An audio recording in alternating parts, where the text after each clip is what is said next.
it's a basketball game tonight, so I had my supper, fish sandwich, french fries, and salad. Well, just don't do it for $5 or that can just be anywhere. I had two fish sandwiches, a big soda, a big fry, and it's $5 and something. But I ordered chicken, so they charged me for the chicken and fish instead. Okay. More expensive, so I got fish. Are you ready? Yep. Is that Hudson machine ready? No, it won't be. That's later in the meeting. He's not going to go and put the laptop on it? Yeah, he's got it in his computer. Yeah, we'll pop this open then. All right.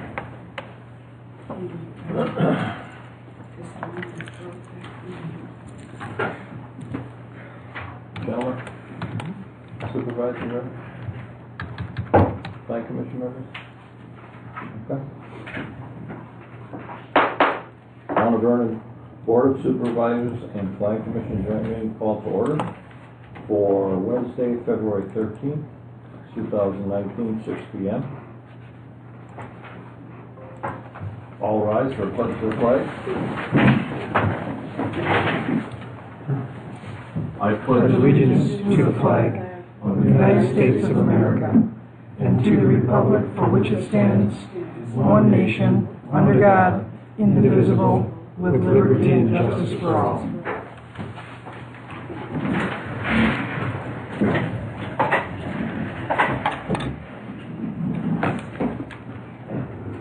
Roll call, Madam Clerk. Town Board first. Chairman Thomas Byrd. Present. Supervisor Jeff Millies. Present. Supervisor Gary Wildy. Present. Supervisor Ed Moline. Present. Supervisor Bill Craig. Mr. Chairman, note for the record that you do have a quorum of your town board present. Madam Clerk, Plan Commission. Chairman Thomas Byrd. Present. Commissioner Supervisor Jeff Millies. Present. Supervisor Commissioner Bill Craig. Commissioner Megan Johnson. Commissioner Mira Wagner. Mr. Chairman, you do have a quorum of your Plan Commission present, and Zoning and Planning Administrator Sean Malarkey is here also. Thank you, Commissioners and Supervisors, for being here tonight. Open meetings law compliance. Mr. Chairman, the agenda was posted inside and outside the Vernon Town Hall to the media, to businesses within the town of Vernon, and on the town of Vernon website as a courtesy. You're in full compliance with the open meetings law. Thank you. Public comments. Are there any public comments? Just an update on that candidates forum. Because of the weather, the inclement weather, driving conditions, snow, everything, blowing snow, we canceled that first forum, and we're going to use the backup date, which is a week from yesterday. Okay, that'll be held on February the 19th, 2019, same time, 6:30 to 8:30, and again, keep your questions coming in. The questions, as I said, can be sent to the Town of Vernon, care of Candidates Forum at West 249 South 8910 Center Drive, Big Bend, Wisconsin, 53103. Whether you ask one or you ask 3 or 4 or 5, that's your business. You don't have to give your name. Just make sure that it deals with an issue. Questions in regards, in other words, you can email the moderator at the following email address, all small case, FORUM1TOV19@yahoo.com. FORUM1TOV19@yahoo.com.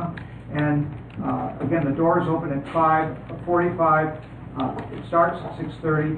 You can simply take a pencil and an index card, and you can write your question or questions on those and submit them to the moderator before the start. The moderator, of course, is Merle Wagner. Thank you so much. Thank you.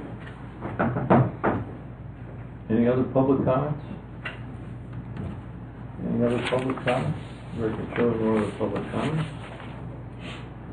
Item 5, miscellaneous matters. The following matters will be discussed and possible action taken by the Town of Vernon Board of Supervisors and the Plan Commission unless otherwise noticed. Item A, conceptual review of a proposed certified survey map request for Chris Lohman. The VIN number is number 20299.999, and it's northeast 1/4 of section 4, town 5 north, range 19 east, town line road. Okay. Is Mr. Loman here? I am. You want to come up to the front, please? Sure. So you can speak to the board if there's any questions or anything? Sure. All right. Sean, you want to give an overview, please? Sure, thank you. So what the petitioner is asking is to split one parcel off of an existing 32.7 acre parcel located on Town Line Road. The property is zoned RRD5, which is the 5 acre density residential, meaning for every 5 acres of land you can potentially split one property. The planned designation for the property is medium density residential, which allows up much more dense than that if you were to rezone the property, up to 0.75 acres per dwelling unit for that. One of the issues with this particular request is that RRD5 requires conservation subdivision design as part of proposed development. So when you're splitting off lots, it's up to the Plan Commission to determine where the lots are located, what land is being preserved, what shape the land is to be preserved, whether it's for rural character or it's for preservation of ag uses and so on. And then when you split a lot off, then you deed restrict the property and sort of signify how many remaining development rights would be. So with the property being 32 plus acres and it's 5 acre density into the zoning, you could get up to 6 units on the land. So if you want to split one off, that leaves 5 remaining. So it's that those 5 would have to be designated as either the large parcel that's remaining, or whether or not one would go with the property that's being split. It's my assumption that the petitioner doesn't want to further subdivide the lot that he wants to create. That 2 acre lot that's being proposed wouldn't necessarily be subdivided, so the 5 remaining units would remain with the remnant parcel. Is that correct? Correct. Okay. So when we first started talking about this, I suggested that the petitioner come up with a plan that takes a look at the extension of Myers Drive, because there's a temporary cul-de-sac that dead ends in the property there, in terms of how the road would be extended from that, because that's clearly was the intent when that subdivision was developed, that at some point it would be extended onto the property. How the remaining 5 lots would be developed as part of that roadway or as part of the town line road and so on. Not that they have to be done now, but just so wherever it is the parcel that's being created now would work harmoniously with the future development of the parcel. And we did a little bit of that back and forth, and I think you have the concept in your packet as well that was originally submitted, but then you submitted something different that didn't necessarily coincide with that concept plan that was developed. So that needs to be discussed. There's some environmental land on the northeast portion of the lot that doesn't really impact what's being asked about today. In addition, for a certified survey map, in order to do a CSM of the one lot and not have to survey the rest of the property, that would require a waiver, because normally we require anything that's below 40 acres to be surveyed as part of this, but there could be a waiver granted as part of that request, and then there'll also be a waiver granted for the wetland delineation, so that wouldn't have to happen either. We're not asking for you to make that determination tonight, but just provide direction when you come back with the final CSM that those would be addressed at that time.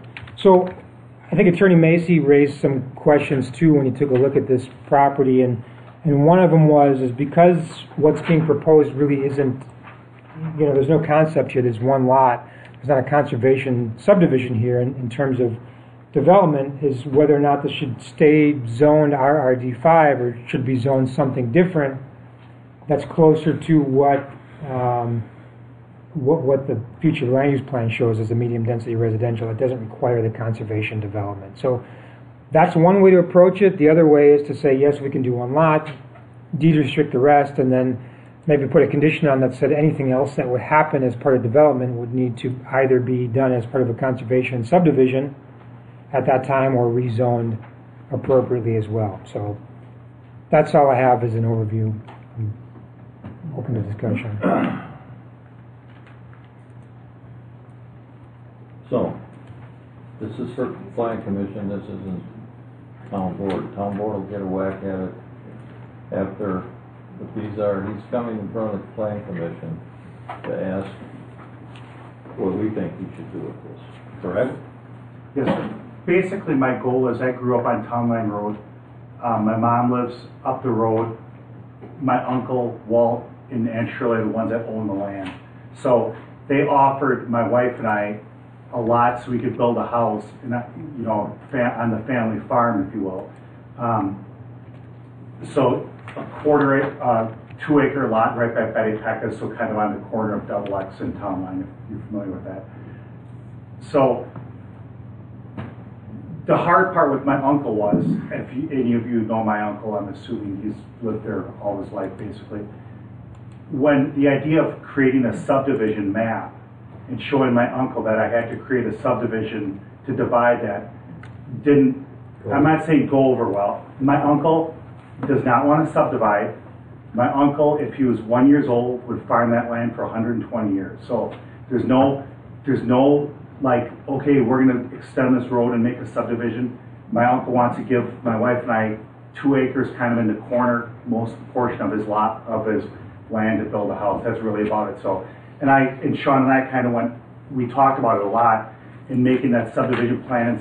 That's why we moved the land more towards Betty Pecca's to avoid this whole, well, what do 5 lots look like? I mean, that's really not I'm not saying not the goal. I'll do what we have to do to make 5 lots, but I don't want to create something that's not existent. So that subdivision map that Sean basically helped me draw, I mean, it is what it is. It's not really anything more than showing 5 lots on that land. That's not what is going to be with that land. So, I mean, so that's the hard part. So, in a nutshell, what's our goal?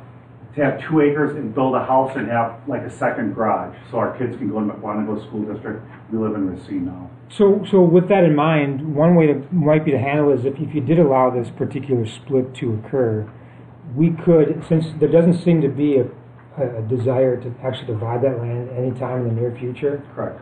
What could happen is we could split this if the Plan Commission and the board eventually thought it was a good idea, and simply deed restrict the rest that says no further development of that parcel until it's rezoned at a later time.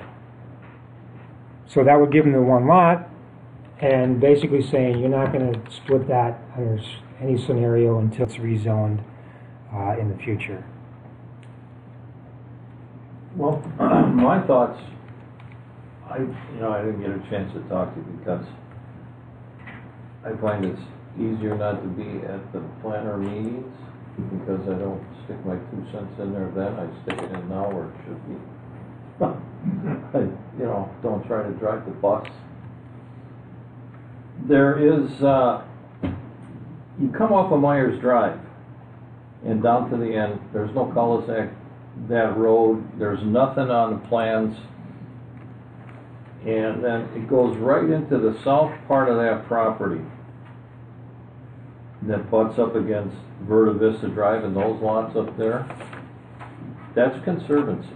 If you look, did you guys happen to bring your maps in? Yeah. Well, anyways, it's environmental sensitive area.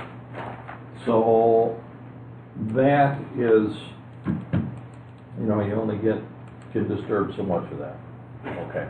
So then the next part of it, and I'll pass this over here.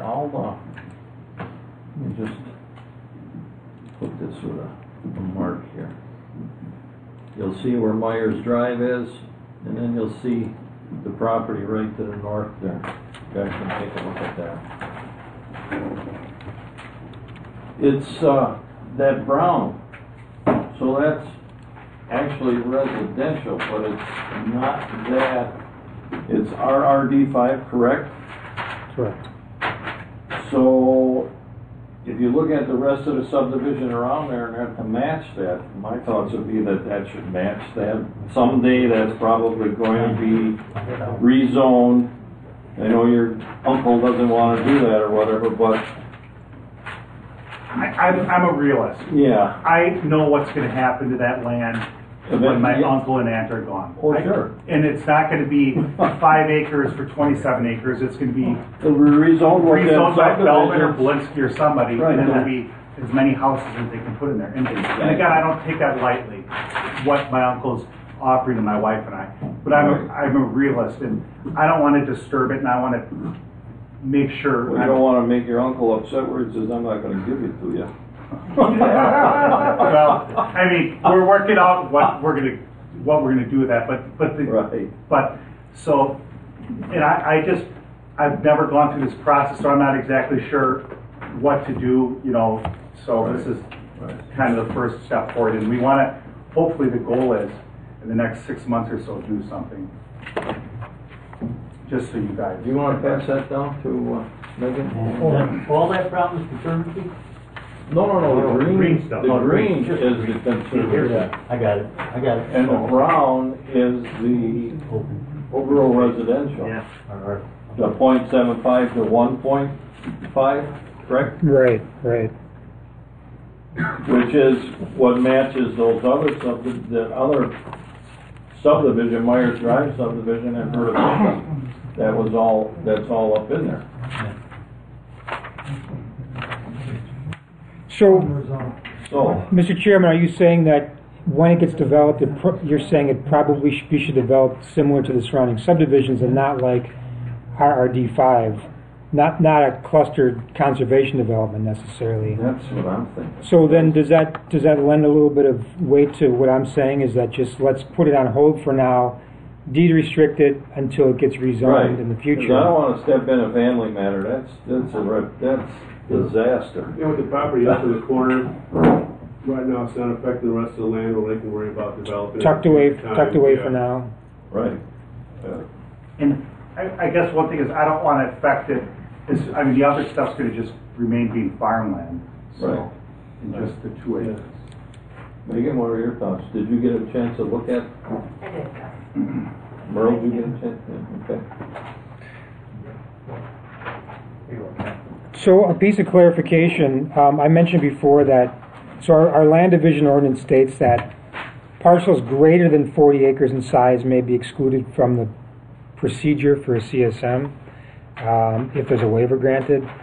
Actually, the parcel that remains will not be greater than 40 acres, so it cannot be excluded from the certified survey map. So that does need to be surveyed as part of the split. So the whole land has to be The boundaries of the whole land have to be surveyed, yes. Okay. Can I grab my notepad so I can write? Sure. So if it was larger than 40, we could exclude it through a waiver, which is being talked about for another item tonight. But since it's not, it's got to be surveyed as part of the CSM. And Chris, I can email all that information that you're going to need to give to the surveyor tomorrow. Okay. I'll take notes for you. But the one thing Is that there a survey on that property? My uncle showed me a survey. It's an old survey. So it kind of goes behind Schultz's and into that marsh there. So it's not really probably the easiest thing to do. I mean, Has there been anything taken out of it or added to it? No, it's been that way since I've been alive. so your surveyor can use that as a starting point to figure out the points. That's what I'm thinking. If there's nothing been added to it or nothing been taken away from it, he still might have to go out there and get some pins and some GPS readings on it. So make sure that when you do that you take that and make sure that he knows you have that. Okay. So the one thing, though, that would require a waiver if you didn't want to delineate, there's some wetlands in the northeast portion of the property far away from the I used to live location. in Myers Drive subdivision. So I know where the Locals live, I know where land is, I know all of that, yeah. So normally we require that to be included in all CSMs to be delineated and surveyed, but that could be waived when the land division comes forward as well. So I'm asking for direction on that to whether or not that has to be done. or whether the Plan Commission will consider waiving that. All right, I'll read what Mr. Macy says. This is a policy decision. Since the property owner is not proposing to do a conservation subdivision, town will consider whether the property should be rezoned to a different zoning district. Sean, that was Mr. Macy's concern about this, but listening to him, his uncle is going to farm that till he goes, and if he just wants to be able to get a lot, I don't think that'll hurt if that ever gets rezoned. So I'm of that one frame of mind. Planning Commission? Bill? Sean, where exactly there's a 1 acre going south, and then approximately 1.25. Can I show you, sir? Sure can. Where are those two? And again, that's that kind of conceptual drawing that doesn't really. Because it says the northwest corner is open land. This is before, the lot would be right here in the corner. So it'd be about 250 feet-ish and about 345 or 48 feet deep, which would be 2 acres. It would be off of XX and... Can I show you? Sure. Sir. It's Betty Pecca's is on the corner, double X. Betty Pecca's is... No, This is XX, this is Myers Drive. so it'd be right here, the corner. And that has nothing to do with this. This is That's good. yeah, that's conceptual drawing. All right, Pecca's on that field, correct? The corner field. Corner field. I think it's 3 or 4 acres. Yeah. And then it'd be right next, butting up against Betty Pecca's. And then And how much would be frontage on town line? 250 feet 250. wide, and then 2 acres, if you do the division, it's about 348.6 feet or something like that. Now, there's 1 acre, 1 acre, 1.25 acre. Are those off an old CSN somewhere, or where they come? Because we're going to be eliminating those activities. He's looking at the wrong. Sir, that's the plan that I That had was to come up that was a concept that I originally said, let's explore that idea if it was developed as Yeah, conservation. that's- Yeah. Throw that one out. Okay. Yeah, Mike. Trying to figure out where. Now, who is the person that, on the bend there? That owns? That's Schultz. Okay. So Schultz kind of has that peninsula that goes in, and I mean, before I was a Peyton fireman, somebody else before that, but Schultz has lived there forever. It's my whole life. Sean, is this waiver similar to the one that they granted for the property on the Simon Farm, where they ran into, I know this... Is that a wetland issue? Yeah, and that was my concern. Should he talk with the county first? Because remember that issue we ran into when you granted the waiver, and then the county stepped in and said, hey, there might be a creek here. Should he be checking with them first? Well, this one, I don't believe the county is going to review the CSM. Well, how far there's a river or a creek There's a little... that runs by the railroad tracks. Is that within 1,000 feet of that? I don't believe so, sir. There's 2 creeks there that are on my uncle's land. On the north in the town, but we're talking about shoreline jurisdiction from DNR and county. Let me pop the map open, but I Another thing. don't think there's any shoreline on the property at all. Oh, good.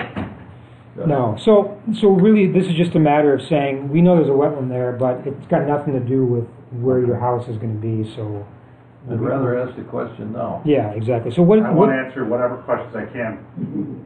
what is the consensus then on whether or not we need a deed restriction on the remnant parcel for no development until rezoning, or should we leave it alone and simply designate the remaining 5 development rights to that parcel, or until it's rezoned and then whatever else could happen at that I point? know what Macy's going to say.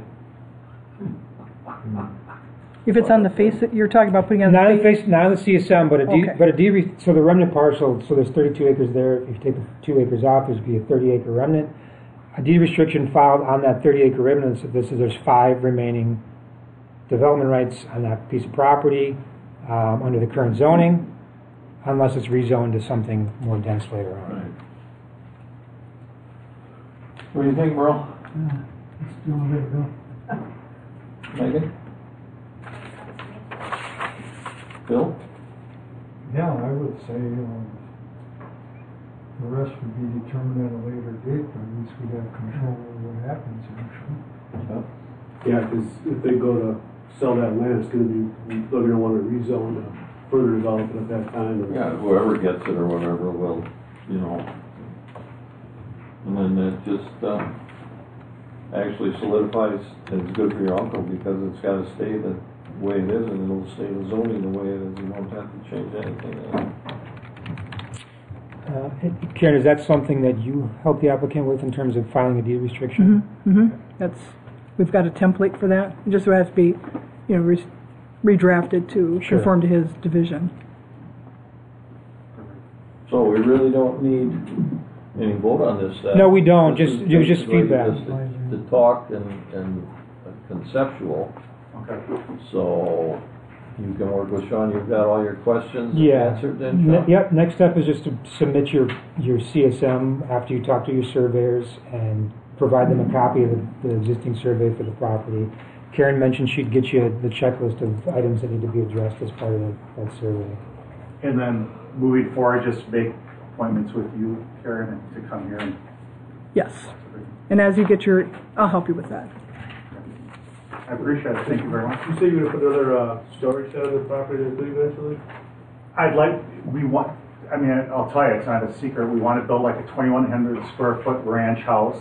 And we want a small pole barn or a second garage, like a deep 2-car garage, something like that. Because we do limit the size of the, Correct, and that's one of the reasons why it's 2 acres, because I was looking at your, just so you're aware of that, you don't wanna. and I was, Yeah, if you can I'm squeeze trying it. to think ahead and not be a pain in the rear. That's a good point, Jeff. Okay.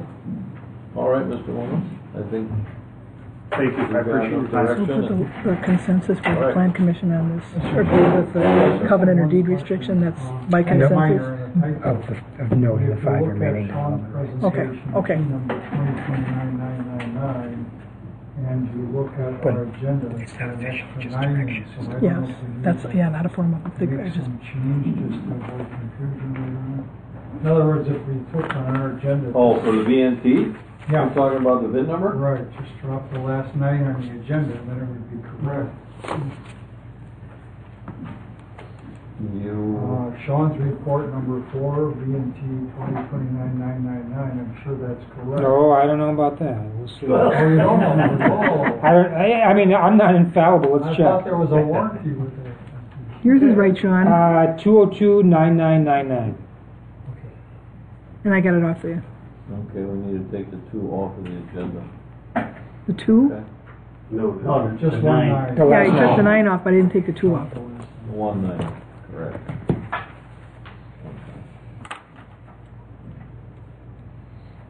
Okay. All right. Item B, conceptual review of a proposed certified survey map and a waiver to include the contiguous remnant area of the survey for Larry and Joan Cloth, VNT number 2151002 and 2151999. It's at West 247 South 10870 Center Drive.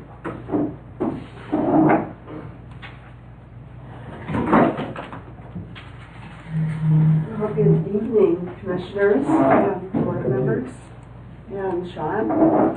Karen, thank you for having us on your agenda.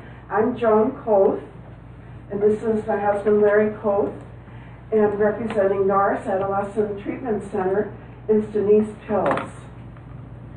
So Larry and I have wanted to purchase this 1.3 acres of land that's between our house and Lake Ryshow for some time now.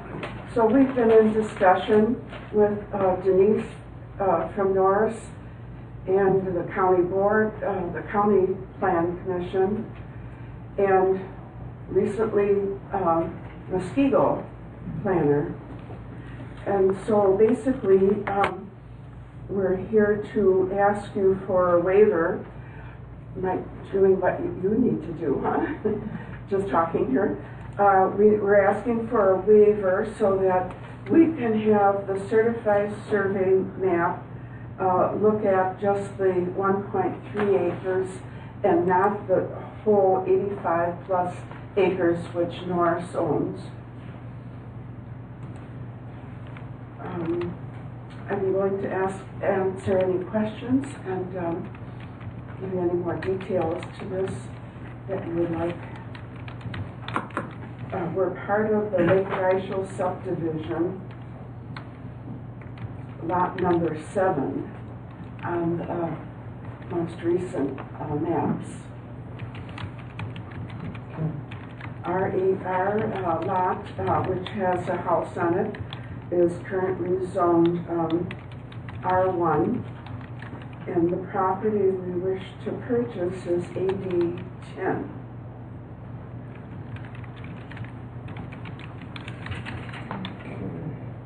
So you're just trying to make your lot bigger to up against the lake then, correct? Right. Yes. Yes. It's not for future development anyway.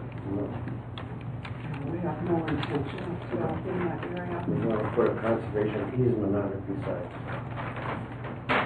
It would open the view between our house and the lake and give us direct access.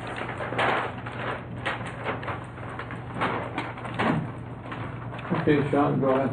Sure. I would add that the zoning is correct, as you mentioned, but it's completely county shoreline zoning, so this isn't town zoning. Anything that happens on the property is under the county's jurisdiction. So basically, when that back portion, that 1.3 acres, gets added to the 1.02, there will effectively be split zoning in the property. I did talk to the county about this, and they're aware of that.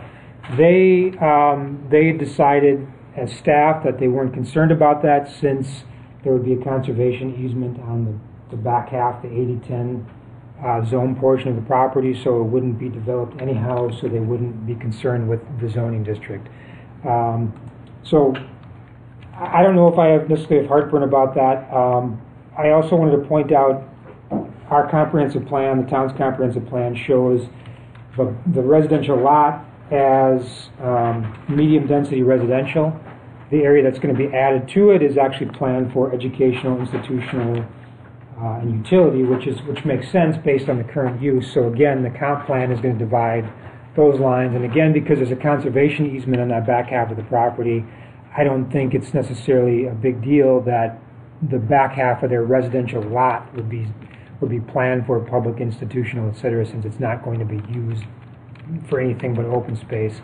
But it's up to the Planning Commission to decide whether or not the comp plan would need to be amended to accommodate that. The county's plan actually has that portion of the lot planned for residential. They kind of go back to the lake with their residential plan. What's being proposed would meet, as far as I can tell, all town land division ordinance design standards. Obviously, the final CSM would need to meet all technical requirements in our ordinance. The actual area that's being added, there's an easement so the road that butts in there is sort of an unimproved access that's dedicated to the public, and then once that access ends, there's an easement, an access easement to Lake Reichel. I don't know, I have not looked at that easement yet in terms of the language, whether or not it's an access easement open to the public or to the subdivision itself. Do you have any idea? Just the Lake Reichel subdivision. Just the subdivision, okay, gotcha. So the idea is to butt that lot up against that easement, so that easement will not be on your lot, that easement will be remain on the Norris property alone. So one of Attorney Macy's comments in terms of easement was the fact that the aerial photograph looked like there was some boats and so on that's on that particular property. Whose boats are those? Are those Norris's? No, they're the subdivision. Lot 1 through 7 doesn't have direct lake access. Correct. So they can keep some boats down there, but the boats are on the easement property. So it looked like they were actually some on the easement and some actually on the property that looks like I know where the stakes Okay, are. sure. There's none. So his concern was the fact that if it is used, which it sounds like it's not, he's worried about legal precedent in terms of it's been continually used by the subdivision, whether or not they can be claimed to make that private property based on precedent that's been set. So he would just, as part of the CSM, we'd want verification of that, and then language related to that easement in terms of who accesses the easement and so on. So just make sure that that's part of what's submitted for the plat itself. The waiver modification that's being requested, again, the first waiver is because that remnant parcel is more than 40 acres in size, is 80 plus acres, that is eligible for the waiver to be granted, so that doesn't have to be surveyed. There's also, the lake itself is considered a wetland, and so they'd also be asking for a waiver from surveying of delineation of wetlands, et cetera, as well. So, and again, because there isn't going to be structures built on or near that wetland, it's simply just going to be a conservation easement on the lot that's being added. So, the county also had a couple of other requirements that they'd mentioned as part of this, that the CSM would show the ordinary high water mark on the top of the bank. The access easement to the north would be shown on the face of the CSM, so that'd be included. And then any language in terms of who uses that should be included as well, as I mentioned. Who's got the right to use that access easement. Structures in the lot and within 50 feet shall be depicted in the face of the CSM. And the proposed conservation easement that you want to put on that property would be handled by a separate document and not referenced in the CSM to avoid the need to revise it at a later time if that would change as well. So I'm assuming that none of that area would be fenced off, correct? You're not looking to put fences up or anything like that? There's no fence. No fence, and you're not looking to put fences or... And we don't intend to put in yet. So with that said, if the Plan Commission would... there's no formal action taken tonight, but they're looking for direction on their proposed CSM and those waivers specifically. Thinking ahead in the future, say they wanted to put a storage shed down near the lake to store their boats and water stuff or whatever, would they still be able to do that? It's all dedicated as Conservancy? I haven't seen the language for the Conservancy yet, but I'm assuming not. We don't plan on any storage shed there under Conservancy direction, but I don't know that anybody could ever do that. So I was just thinking in the future, if your next property owner, it'd be nice to have a shed down there with to store your paddle boat or canoe or whatever, instead of carrying all the way down from the house. That's just something to consider. It's your property. It's just something to consider. No, we don't have any plans. I don't know. We haven't gotten into writing up the Conservancy document yet, so. I understand There's just a strip along that whole lake that it shows on the. Yeah. Look at the map. there's environmental Down corridor. the corridor, you just, if you don't work hard enough, just green all the way along the bottom of that. It's a real for narrow. So that would remain. You can hardly see it. I would just say when you're consider whether it'd be a good place to have one, maybe you're gonna leave it out of the Conservancy for future development if you ever needed. Well, the only thing, what gives me heartburn here is, it's nothing that used it, is the zoning from the, what is it, R? 80-10. Yeah, 80-10 to R1. And Macy writes that in here, it says the town should consider rezoning property to be purchased, rezoned to R1. Again, it's not the town zoning. You'd be recommending to the county to rezone it, Right. since it's their zoning. And so any provision in the conservation easement in terms of a shed or whatever it is, it's a good thought, but that would also need to be discussed with the county since it's their With the zoning. county. Their zoning. Well, I think that would be cleaner for you, a lot, than institutional land, because it's not, you're actually buying it from that, but it still would have that zoning.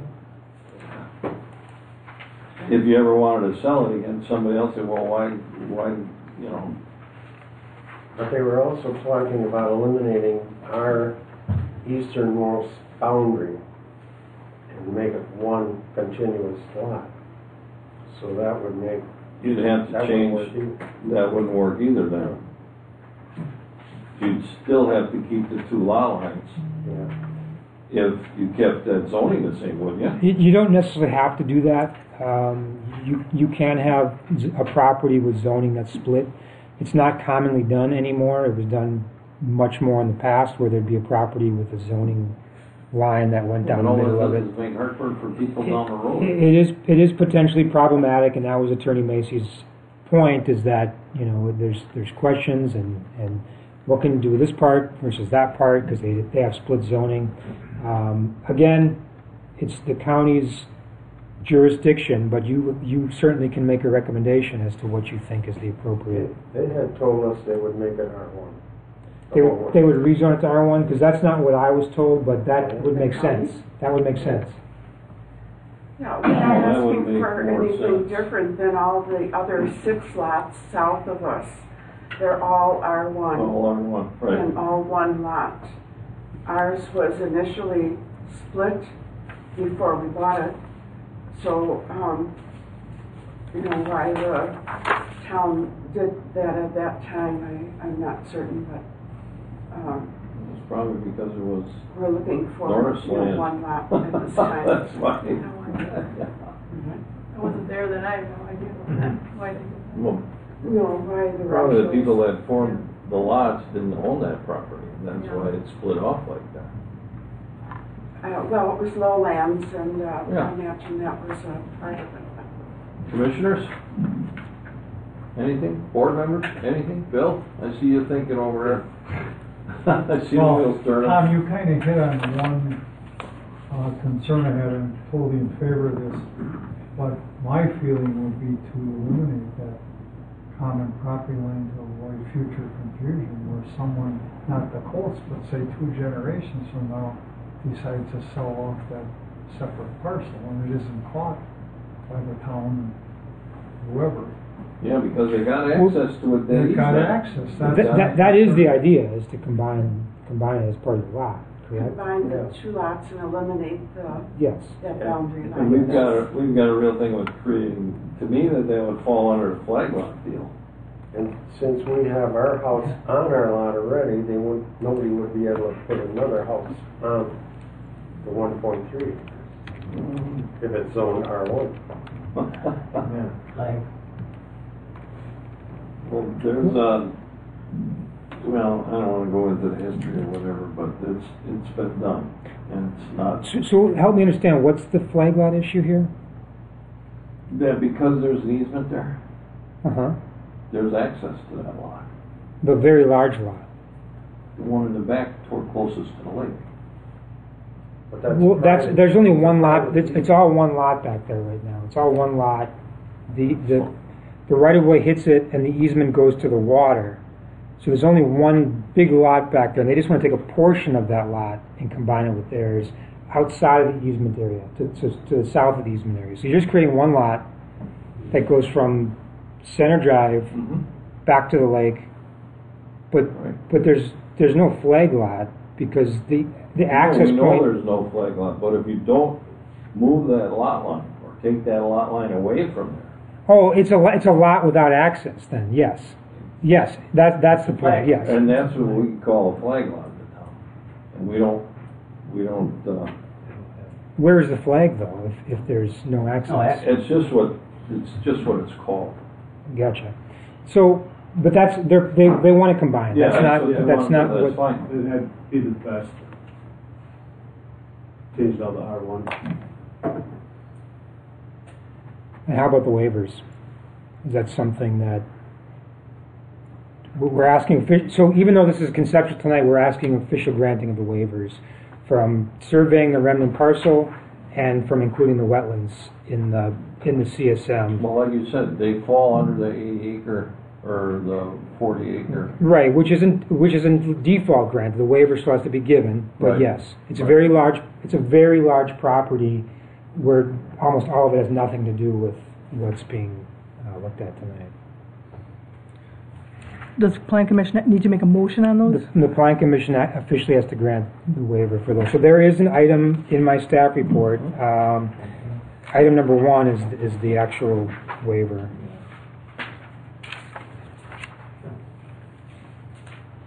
Isn't that gonna give you more land, more grass to cut? Well, there's lots of weeds and brush and trees. I No, I could wanna make a keep lot it- smaller. I want to keep it wild. We're going to plant native grasses and things like that. And we'd like to be able to see the lake too.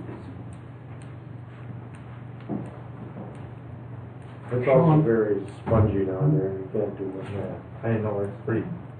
Sean, under native back in there. 5C, the structures on the lot and width 50 feet shall be 50 feet measured from where is it? With a lot line. So the county wants any structures in the lot and within 50 feet of the lot line to be included in the survey. Probably should be clarified.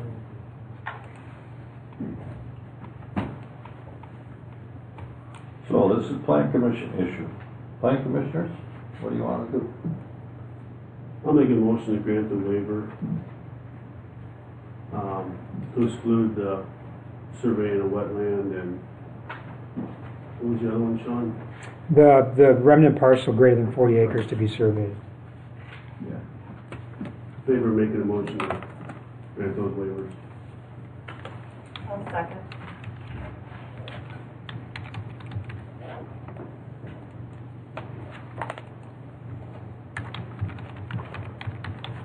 Any more discussion from plan commission?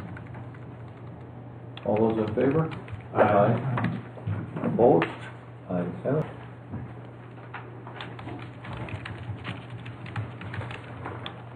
So that's all we had to do for that. That's, You put both waivers in one motion? It's in my staff report. Okay.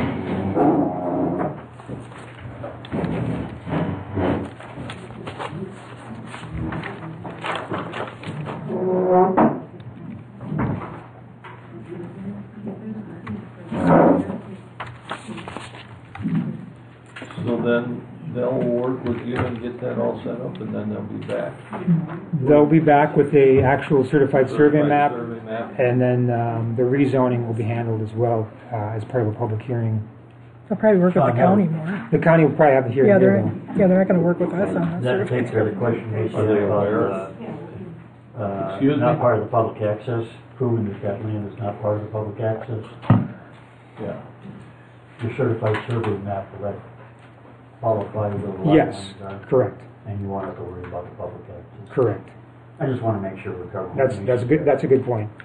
Sean, do we give when they do their certified survey map, they're obviously working with the county. Should I provide the county and the coast with our requirements, or are they just doing a certified survey map through county jurisdiction? They're doing a certified survey map which is approved by the town, Okay. the county, and if there's extraterritorial jurisdiction here, I'm not sure. Muskego, remember? So that's Muskego. And then the rezoning, if it happens, the county would hold the public hearing Here, here right. for the rezoning Okay. to R1. Okay. Muskego's 3 miles from their city. Couldn't hear you. Muskego's 3 miles because they're a city jurisdiction. Wow. Do we have to get the certified survey before we see the county? And before we see Muskego town, Mosquito, Well, Muskego, you're just going to probably have to show up with the CSM when it's finished and to see it. Your surveyor will need to know their requirements and so on for their surveys, but the next step would be to talk to the county, let them know that the Town Plan Commission tonight has granted the waivers and that they're recommending that the property be fully rezoned to R1, including the portion that's being added.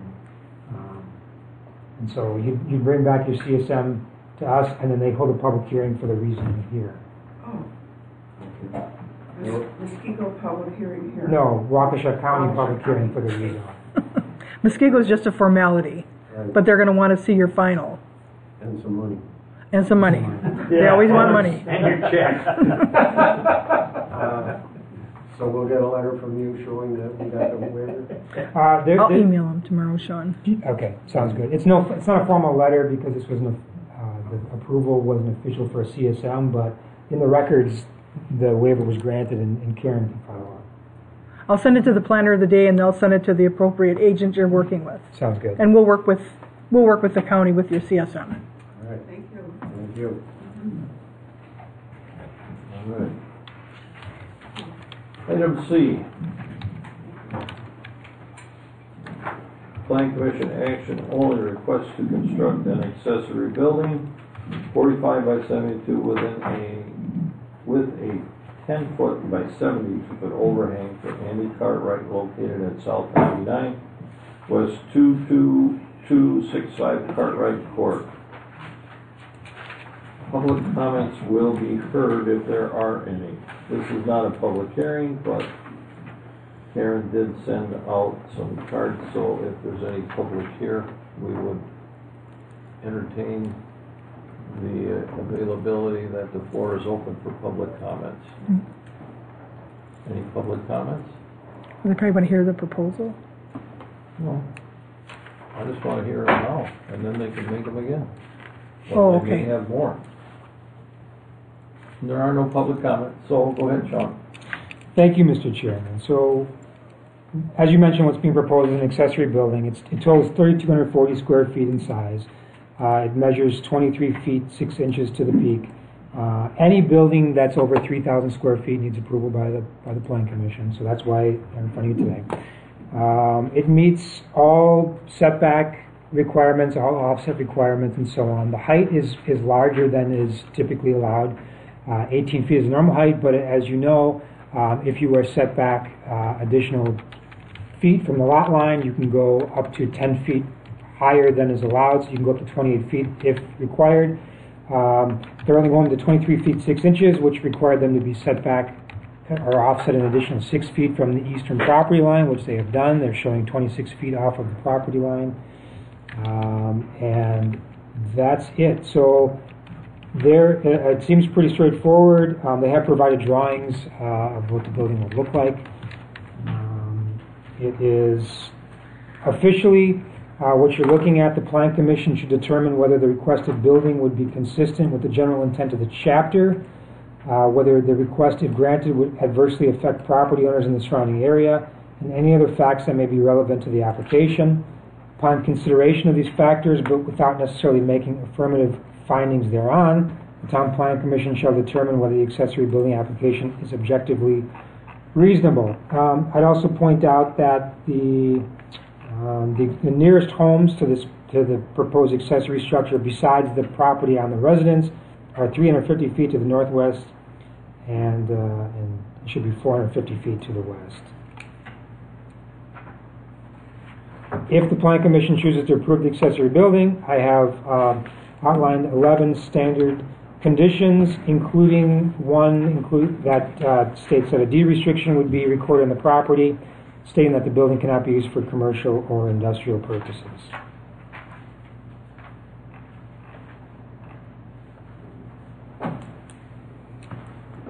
Thank you. How far away is the corner of the building from the existing garage? It looks like it's almost touching on the map.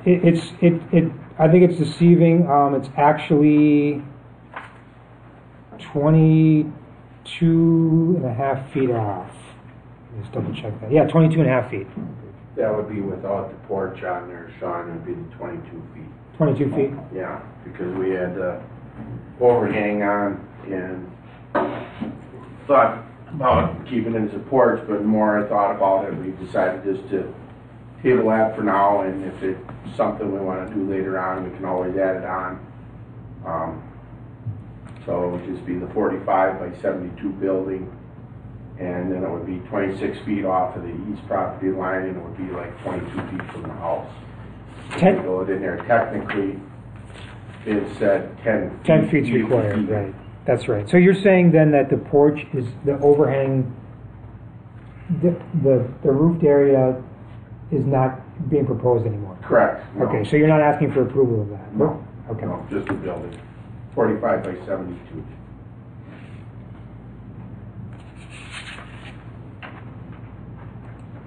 Just out of curiosity, how much of that building, if they would attach it to the garage, where it's all considered one building or a lot then?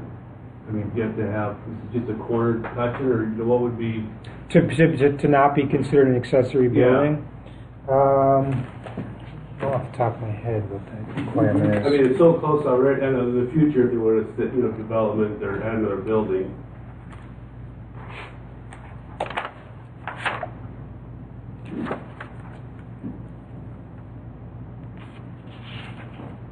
Being 80-10, you're allowed, I think Vince said we were allowed to go to 4,800 square feet.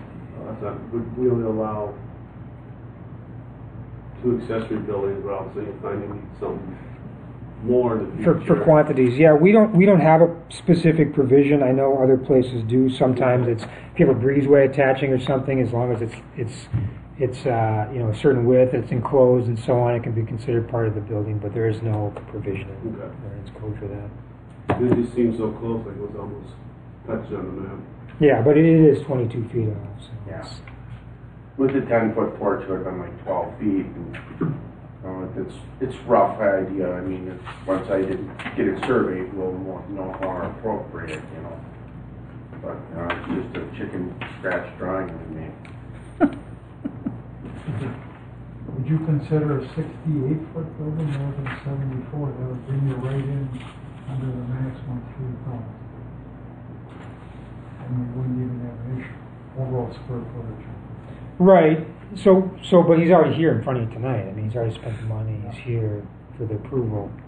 If you go back to the 68 feet, I mean, you got your 8-foot trusses, so you go in your 8-foot increments. That's why it's 72.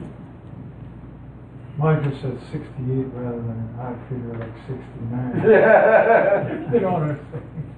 So, but that would eliminate any conflict, because we're always dealing with where are we setting precedent.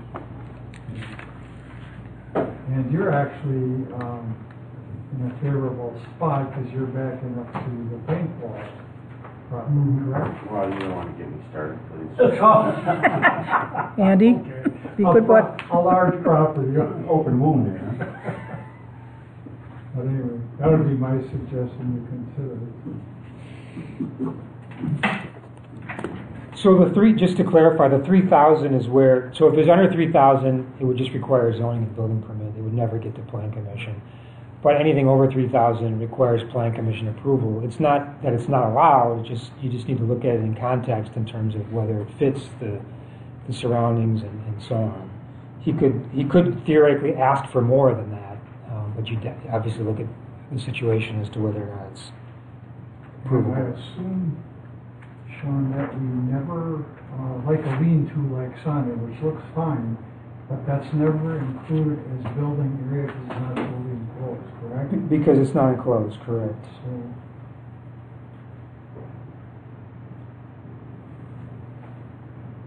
So if you wanted to, he said it doesn't need that portion of it now, but if you wanted to add in the future, is that something you could just get another permit for through Vince, or do you have to go through? Because it's not technically adding enclosed square footage, that's something that could be approved through me and through Vince, yeah. So just to do the math here, I mean, anything over 3 acres in size, you're allowed up to potentially 3% of the lot area. And he's got 3.69 acres. So you could potentially have up to a 4,800 square foot building. Or you could ask for a 4,800 square foot building if the plan commission would approve it. He's asking for 3,240.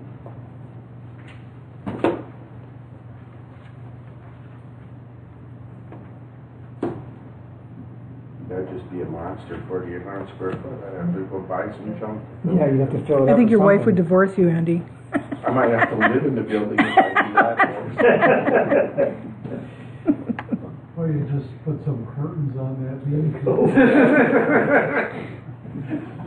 Just buy a It motor, might be cold in the winter, right? Put some tarps up.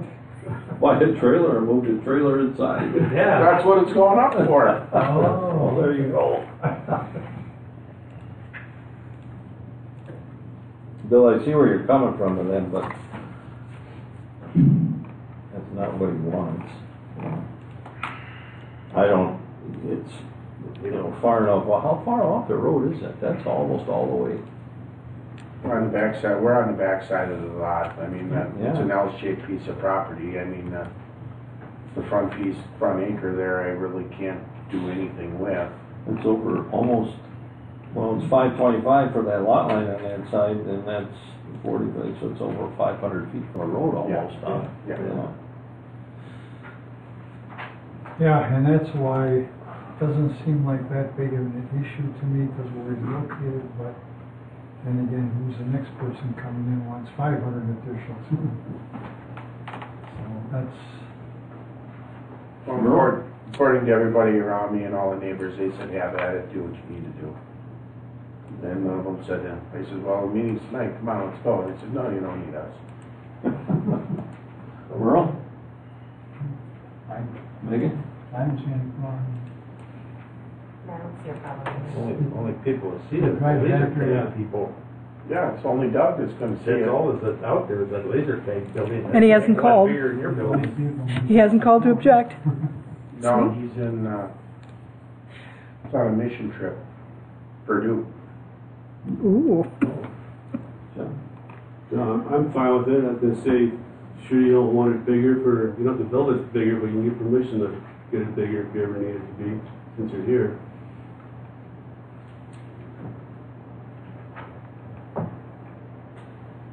I think it'll be okay.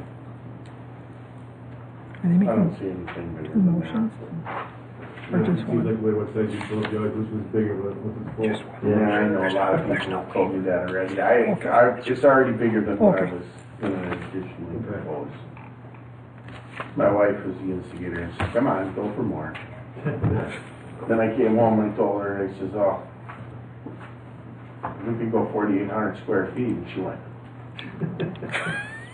After I had my little meeting with Vince, I says, okay, Vince, this is what I wanna do, and, you know. He says, well, here you go, I'll get you started.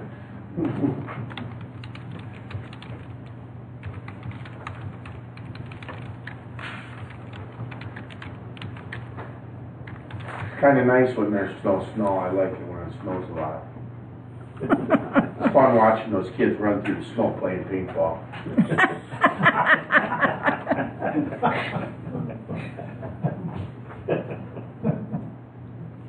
So is there a motion? I'll make a motion to approve the site plan of operation amended request by Joe Severson.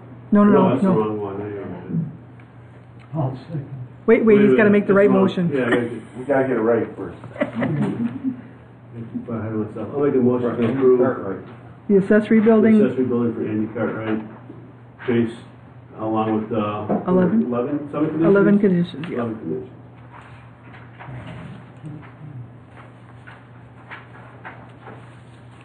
Is there a motion? I'll second. And a second? Yes. Any more discussion?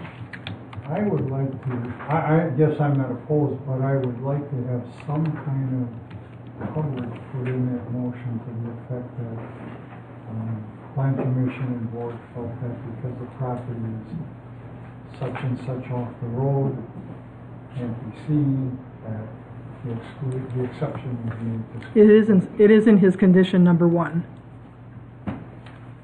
Isn't it? Well, not specifically about the, the road setback, but that's the deliberation Yeah. condition. Right. Would not adversely affect Right. property owners and any other facts relevant to the application. You want it more specific? So I don't know if we can do a friendly. Well, that it meets, I think, Bill, what Bill you're trying to say is that it, to make the compliance with the provision is what you want, what we use for that Exactly. compliance. Exactly. Understand what I did? I don't know what you used. What did they? So the reason they found number 1 was okay was because where it's located with proximity to the road and surrounding residences and so on. That's how you found that it does not impact or adversely impact surrounding properties. Right. That's what you're getting at. Yeah. Then we've got some coverage out there. So as part of the minutes, they're asking for that.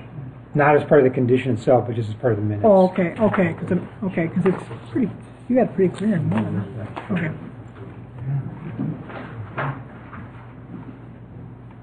This is Plan Commission, all those in favor? Aye. Opposed? Ayes have it.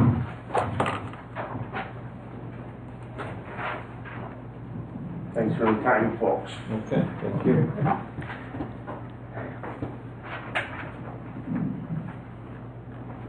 Here comes the clinic. What's that?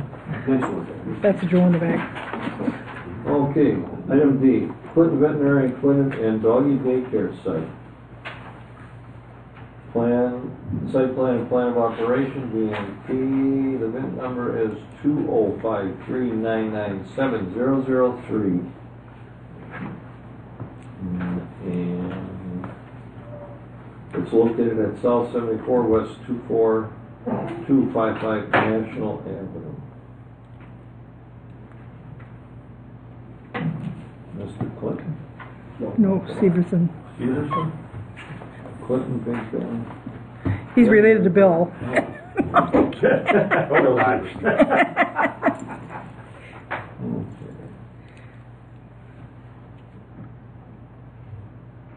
This is the proper. Let me see this one.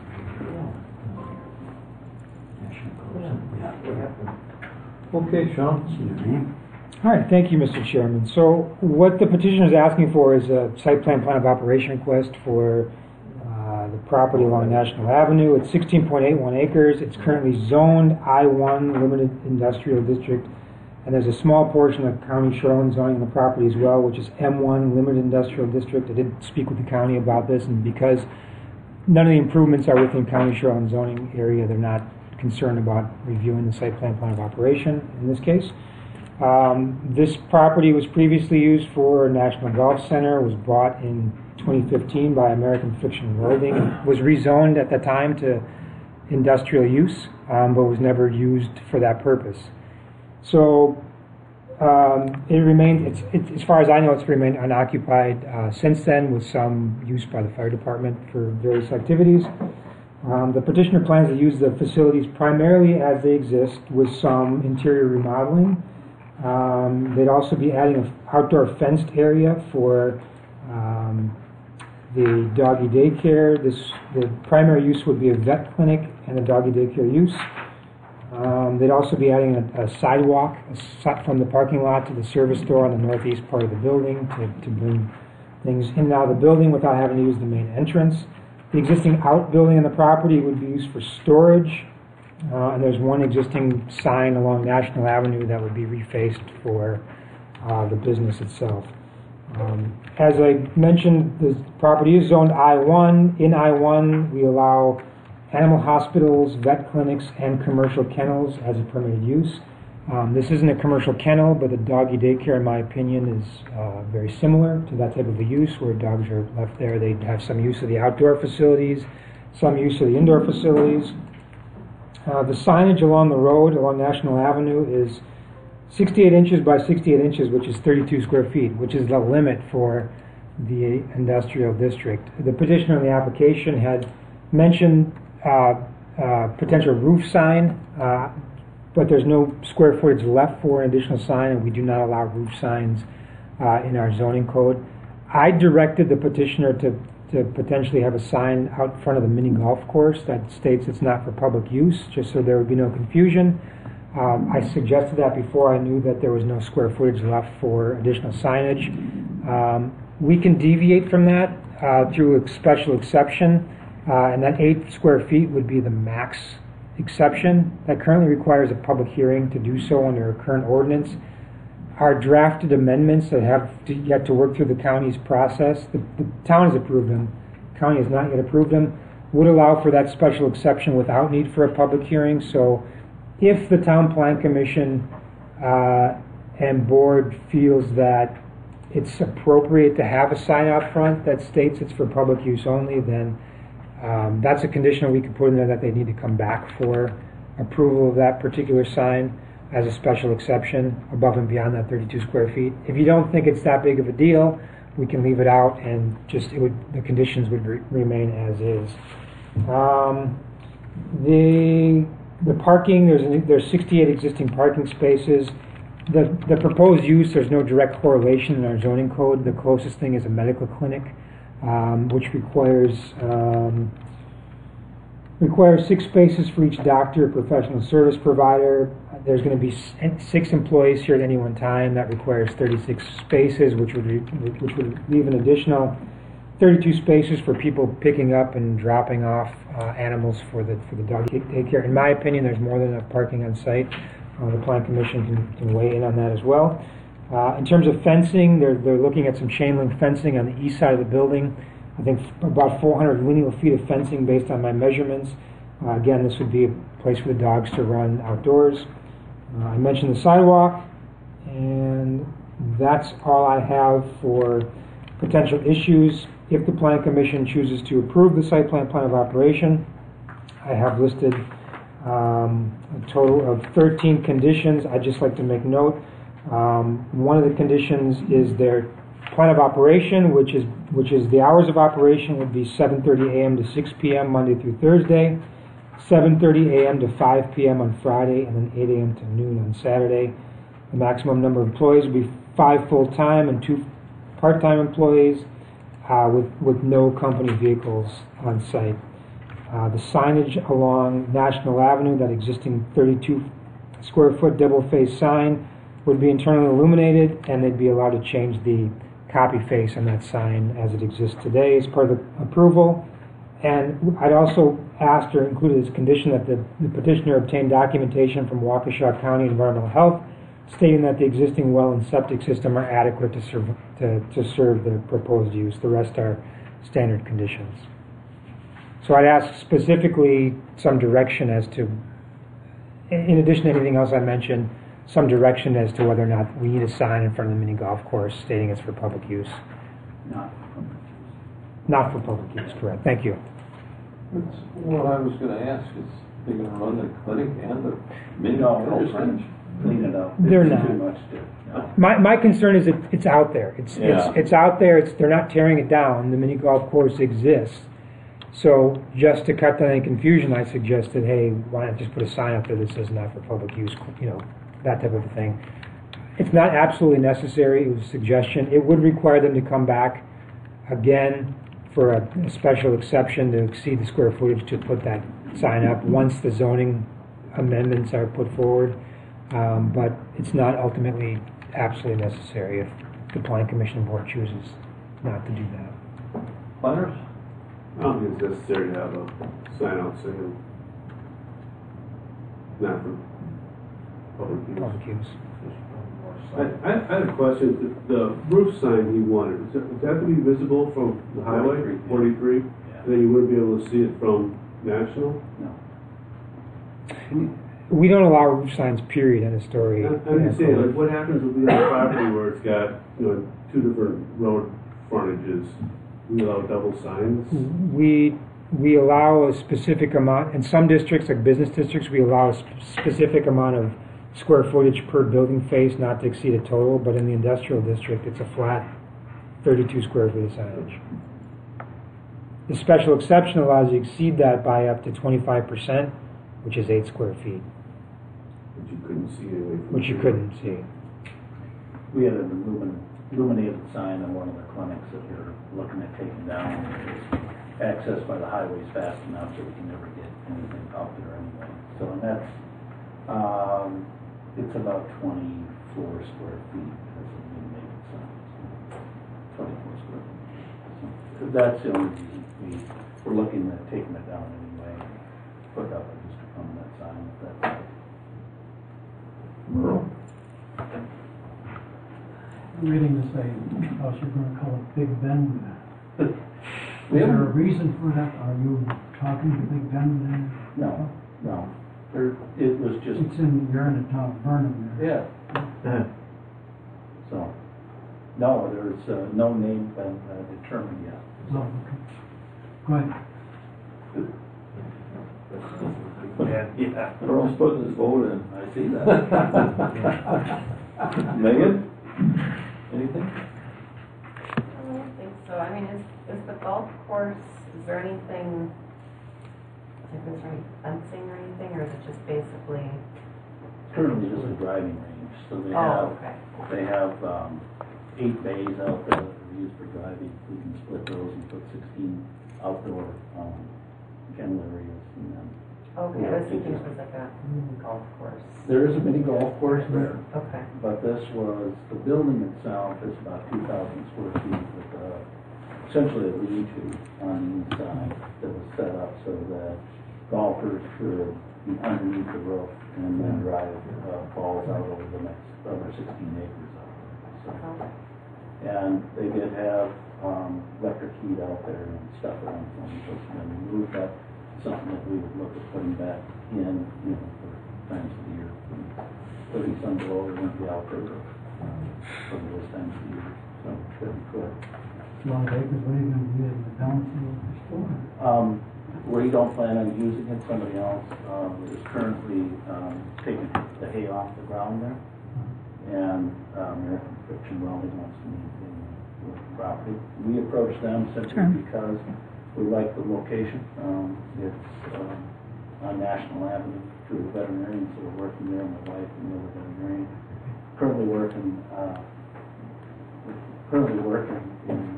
on National Avenue, about 15 miles away. And they have restricted covenants to 10 miles, so it just kind of fit. Were you planning on boarding dogs overnight or just? No. Just daytime? No. What? We eliminated boarding in all of our other clinics where we're at. It gets to be a bit of a hassle, and there's help that has to come in on weekends and stuff. It's not worth it. The only thing we keep overnight is anything that needs to be hospitalized, needs treatments and stuff. So, not planning on any overnight boarding. So one clarification on that point then, if there's animals, surgery, hospitalized dog, are there attendants that remain there overnight? No.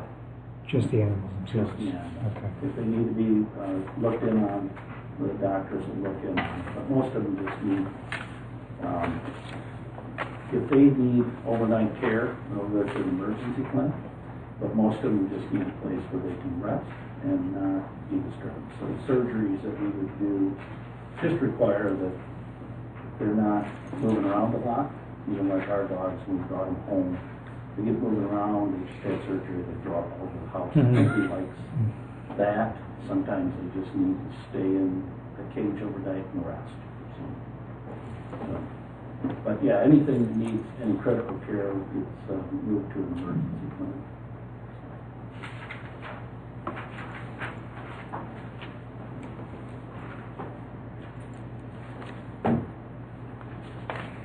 So this will not be coming back again? This will not be coming back again. Okay. So when American Friction builds, are they going to build on where the driving range part was, and hopefully you'll stay in business there, or? I have talked with John a few times. It sounds like they have leased a different facility. When they started to look at some of the building costs, it became more fiscally responsible for them just to lease right now.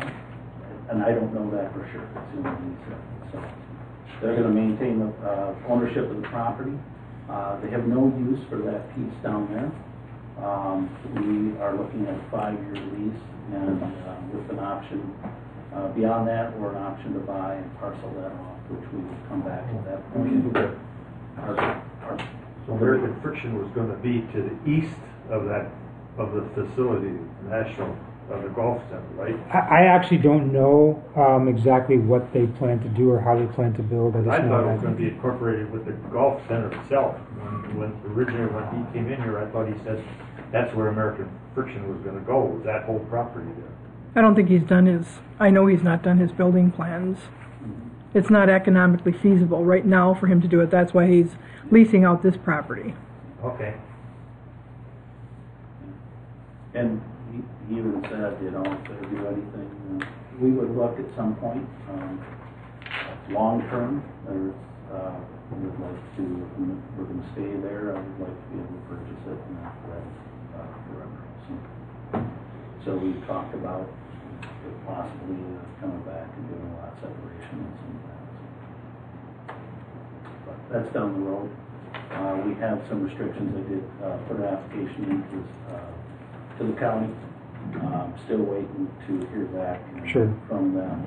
That's the biggest hang up that I have is there's a 4,000 gallon holding tank there, and that's what they have right now. So it would fit. We'd have to do monthly pumping on it. So from my end of things, and I have that additional cost to look at. And if there ever is any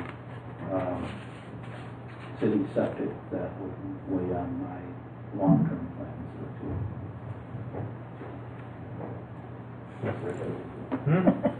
Sewer's not gonna happen, No. Yeah. Nope. So, the sign, according to your plan here, is gonna stay where it is, out by the road out there? Mm-hmm. Okay, so then the sidewalk is from the actual parking lot to the building. Then your chain link fence will be to the south end. to the south, the east, and to the north, and back to the building. Okay, you gonna have any outdoor lighting on there? For- Not more than is there right now, Not more, because okay. our hours of operation will be during the day. There's lighting out there underneath the overhang right now, and that will stay in place, but it's more than enough for what we need, because there's spotlights for the golfers and stuff. So I see you have a roof mounted sign on there, we're gonna cross that out. Do you have in there that there is no roof mounted sign? I have in there the signage is limited to the existing 32 square foot double-sided sign And not roof mounted? and not the roof mounted. Doesn't specifically say not roof mounted, it just says it's limited to that one sign. Number 6.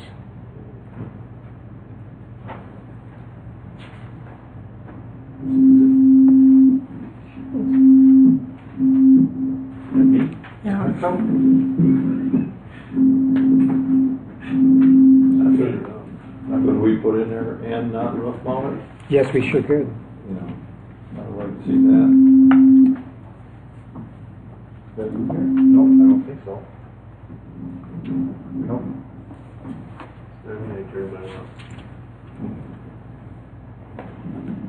Okay, commissioners? Anything else? Is there a motion? Can we ask questions too? Sure, go ahead. My main concern is it strictly gonna be dogs? Is it gonna be other animals besides dogs? Dogs and cats. Dogs and cats? Yeah. Well, No livestock, no. Huh? No livestock. Okay, that's one concern.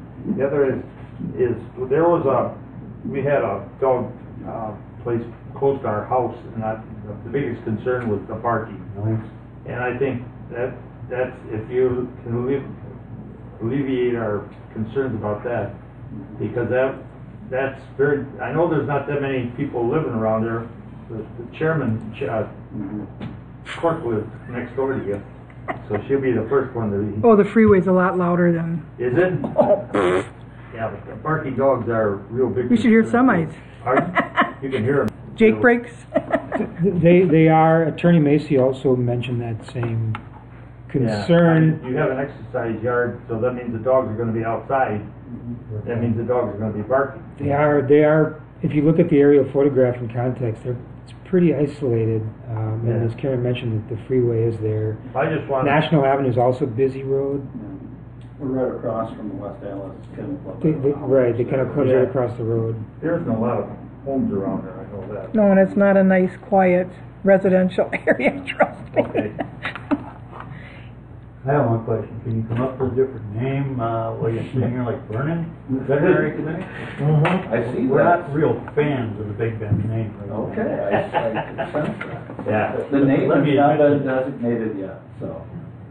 We had an issue also with some property that tried to be annexed right next to the Big. Mhm. And that's one of the reasons we wanted to know if you would talk to anybody from Big Bend. No. Okay. You're on the record. Thank you. Is there a motion? I'll make a motion to approve the site plan of operation amendment request for Joe Severson based on the 13 conditions. Yours is a recommendation A recommendation. to the town board. And just to clarify, with the point that roof signs will be prohibited as well for number 6. Yeah, I have that in there, Sean. When do you plan on opening? Soon as we get, county approval, we start, we've got a lot of these old improvements. Okay. Maybe by the beginning of the year. I need a second. Middle of this year. Is it proper to add to the motion that the name shall not be done? I'm dead If set. you want to put that, if Jeff wants him to put that in the motion. For him.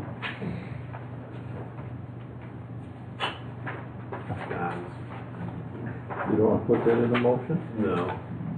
not gonna I'm get- sorry? I'm not gonna get into restricting namings of anything of a business.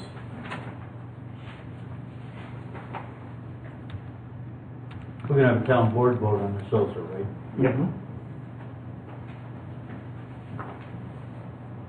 So I need a second yet. I'll second.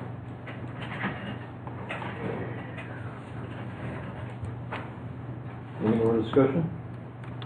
All those in favor? Aye. Opposed? Aye.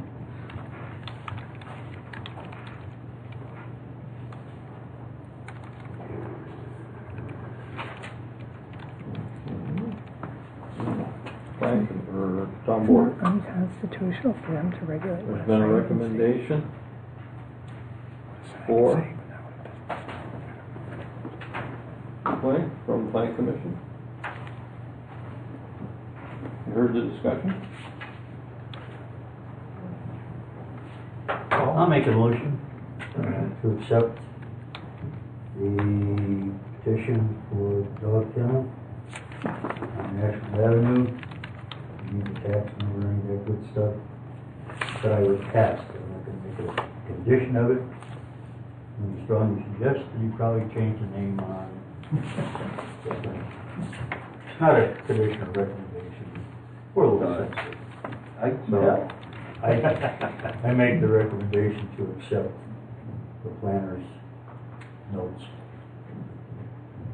Second.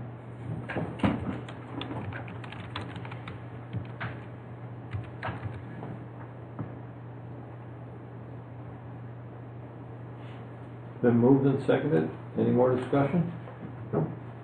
Welcome to the town. All those, we gotta vote. All those in favor? Aye. Opposed? Ayes have it. So let us know if you need any help up at the county or whatever you need. Yeah, I'll touch base with, probably with all the central days and everything else. I don't care if it's, I don't want any big man. We'll send it out early next week. Joe, when do you plan on opening up? I'd like to get in there, middle of the year. Around June? Yeah, Good. yeah, so we'd like to. We have a town newsletter. Maybe, we could have There's a couple new things that we'd like to put in there. You know, new. little, promoting new businesses and stuff like that, let people know Yeah, once we get, the only. that the Vernon Veterinary Clinical is opening up there. Yeah, once we get the, septic figured out. That's the nice thing. Yeah. All right, good luck. All right, thank you. Hi, Joe. That's one of the questions. I'm listening. It won't be big bad. Thank you. Thank you. Southeastern was watching it. It won't be big Because I ain't gonna come back. He said he highly suggests. Just don't want to. That's fine, right? That's good. Yeah. Yeah. We treat you good. Item E, Anthony Scafidi, site plan of operation. BMP number is 2019990 for the property located at South 68 West 22850 National Avenue. Mr. Chairman, nothing's been submitted in regards to this request. I did get a phone call from Anthony Scafidi indicating that he's still waiting for his surveyor, and the county's getting the same runaround we are. Just a little recap on that. We sent it back to him saying that we couldn't read what he submitted, and that it wasn't our job to pick what he wanted to submit, an A, B, or C plan.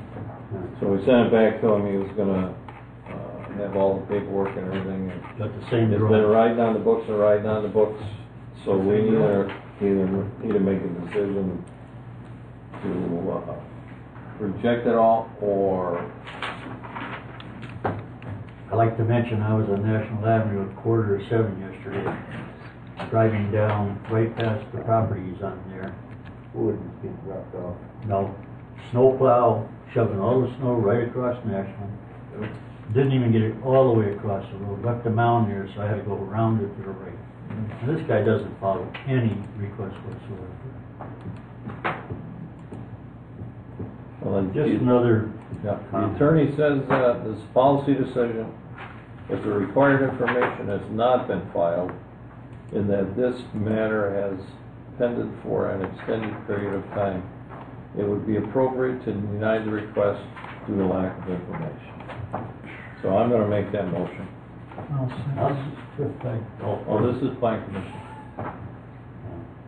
And then didn't we do like a rezone of the property, or did the commission use before they approved something? It was conditioned on an approved On an site plan. approved site plan of operations, all that goes away.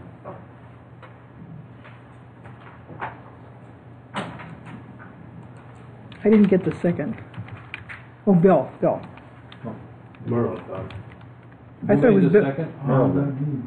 What? Yes. This is Plan Commission vote. All those in favor? Aye. Opposed? Ayes have it. Okay. Doesn't the town board have to deny also? Doesn't the town board have to deny also? Yes. Okay, town board has to deny also. Plan commission's a recommendation. Is it what? Is a recommendation to the town board, and town board makes the final action. Okay. Town board? I'll make the motion to deny the request due to lack of information again. Support? Second. Three of us. Okay. All those in favor? Aye. Opposed? Ayes have it. Mr. Chair, I just had a question. If this comes back around again, I would like to see us make it very clear it won't even be an agenda item until everything truly is where he's been aware. And he's here to answer questions. That's correct. I was reading an email correspondence that our clerk sent us between him and Rebecca from the town. And it starts out with being very sorry for not being able to make the town meeting. This was not my intention.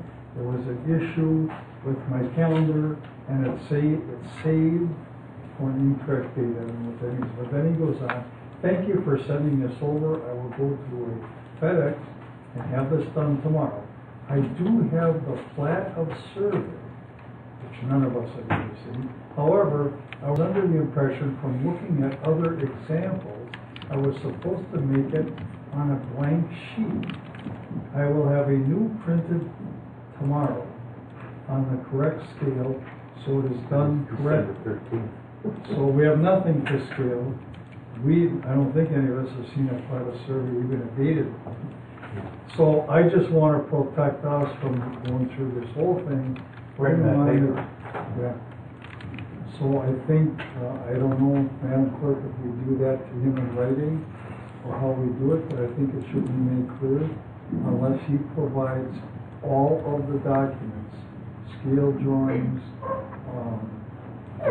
this plat of survey he talks about, before he'll even be put on this. Wasn't it all in Sean's letter back to him? I mean, you stated everything that was wrong. So why don't we just say until it's in compliance with Sean's letter, and he has to show up to answer questions. And Until then, we won't deal with it. In Waukesha County, when we were in the meeting, when Chairman Byrd and Planner Sean Malarkey, Rebecca indicated whatever the Plan Commission did this evening, she wanted to know this evening, which I will email her, and the county is going to pursue violation right away, tomorrow. Excellent. I'm sorry, Sean. No, I was just going Thank you. to confirm, yes. All right, item F, discussion of land use plan amendment to the Town of Vernon Comprehensive Plan. Allow me to just take a minute or two. It's really heavy. Should I help you? Movies, hot one.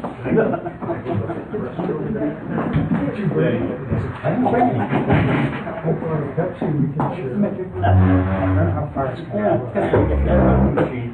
Let me just get. You believe it or not? I just gotta get a whole here to its angle. That desk is heavier. I just gotta get A book on. Yeah, I'll get this. No, that was almost perfect with a book under it, Sean. Yeah, Karen's going to grab one. Oh, okay. Yeah.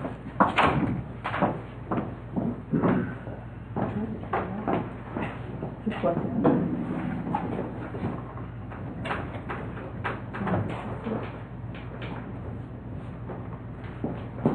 There it is. It is kind of plugged in the back. Okay. Let's see where it pops up to see how It's far plugged we in here. Yep. It takes a while for it to. Yeah. But, yeah, I do. I just want to see where it pops up on the screen. I can't even hear it. So how do you get the... There it goes. There it is. Can you see it shoot up? Do you have to plug that in your computer? Yeah, Yeah, once we get out of the way, Well, I we can do can, that. the desk is on wheels, you can move that right over to it if you need to. This one? Yes. That won't bother you, Madam Clerk, will it? Nope. You just swing that out there. I get the light. Or high Look tech. like that. All right. Too much. brown. So why is it twisted?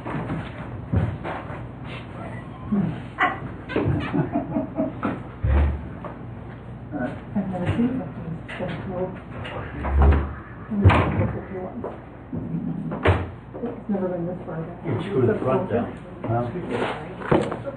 I've never seen it crooked like that. So here, you gotta keep your boat somewhere else. Very interesting. Well, I use it. Nope, that's not I can hooked go up. down to Quincy just for my, with my dog, but that's, I can walk over there practically from my house with my I've dog. never seen it like Was that the one up on, On, high? yeah. Well, we can use it like that. It's not the end of the world. Can you Sheriff, just but move it back? Can we go like this? Yeah. that. We'll shoot it from an angle. Who's this? Quincy. I'll move the desk. Right across the street. That animal clinic right It there. is what it is, right? Should I put it smaller? Animals anymore. Sure, oh. Is it up far enough? Is that the one he was talking about, you think? No, that's. I thought you were talking about the one down the Yeah, we don't want to be here all night, so... It's just grooming now? It's always been grooming, yeah. So the physical animal clinic is over across from This, across from the church, yeah. yeah, that's our river Oh, hospital. look at that situation. Yeah. Okay. They've been there for years. Can't advertise too well. No, they don't have to. They really know. Okay, are we ready? Yeah. All right, so just a little bit of a recap. We've been talking about doing some potential updates to our future land use plan map, specifically in regard to the areas around the village of Big Bend. This isn't gonna work. Go ahead. And so we initially met and we talked about identifying some of the areas that might be good, logical places to put potentially some increased density, where they make sense near the village boundaries. And we looked at the village's plan for their areas outside of their border and their extraterritorial areas to see what kind of densities they had planned, so that we could at least be compatible with those, so that development, whether it's in the town or the village, it's at the same types of densities. So it may be a little hard to see, but these sort of dotted areas here, this pink and black dotted, are some of the areas that we took a look at. And we met with the county, some of the county staff, was that last week? Yes. That was last week. It was me, Chairman Byrd, and Clerk Shu met with Jason Ruth and Rebecca Lito at the county to talk about the county plan map in relation to our plan map. And the reason we did that is because the town's comprehensive plan and the future land use map directs development in the town, but the county's also applies when there's a subdivision, when it's on a county road, CSM and so on. So there's a lot of good to make sure that the two plans match up, because when it's reviewed by both entities, we're both reviewing it based on our own plan. The county's reviewing it based on their plan, we're reviewing it based on ours. The other issue is that, septic is an issue. So when we look at smaller lots, potentially, we want to make sure that the county's on board with lot sizes, because they're the ones that issue sanitary permits and so on. So we had a great meeting, I think. There was a couple areas that we are still talking about that aren't resolved, but I don't think we're far off in terms of where we're going to be. So let me show you this is the existing future land use plan map, and just to get a sense again of the categories, the yellow is our rural residential, which is the 5 acre density. The orange of the stripes is low density residential, which is 1.5 to 4.9 acres per dwelling unit, and then the medium densities are our most dense area, which is 0.75 to 1.49 acres. One of the things the county asked us to take a look at was the naming of our land use categories doesn't exactly match up with theirs, and the town of Vernon is an anomaly in that sense, and that most, if not all of the other towns, the nomenclature matches and the density matches with the county plan, so that there's no confusion when an applicant comes forward and they're talking to the town or the county, and we're talking about low density, and it means something different than the county's talking about when they're talking about low density. So they asked us to look at that, and we did on our new map. And so just for reference here, so our medium density residential category corresponds with the county's low density residential category. So their low density residential category goes up to 1.49 acres. It goes as low as 20,000 square feet per acre. So one of the recommendations going forward so far is to change our medium density to call it low density, same as the county's calling it, and change it from 20,000 square feet to 1.49 acres per dwelling unit. 0.75 acres is about 32,000 square feet, so we'd be going as low as 20,000 square feet. So that would give us some opportunity in the areas that are shown as brown on the map to entertain some more density for some of those open lands that surround the village of Big Bend. Yes? How does it compare with Big Bend, do we know? In terms of their categories don't match these. So we're just looking at densities. Yeah, and that's what we were trying to get and when we get to the specific areas, we'll take a look at that. Okay.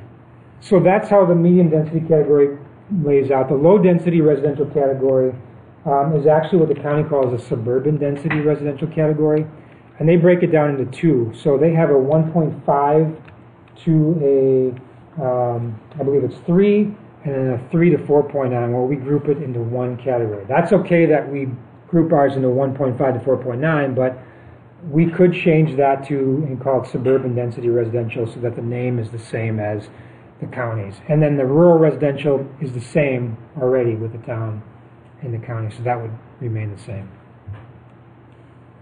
So just to quickly go through some of these areas we've been talking about, I guess I'll start here in the northeast portion of the town, north of National Avenue, east of Guthrie.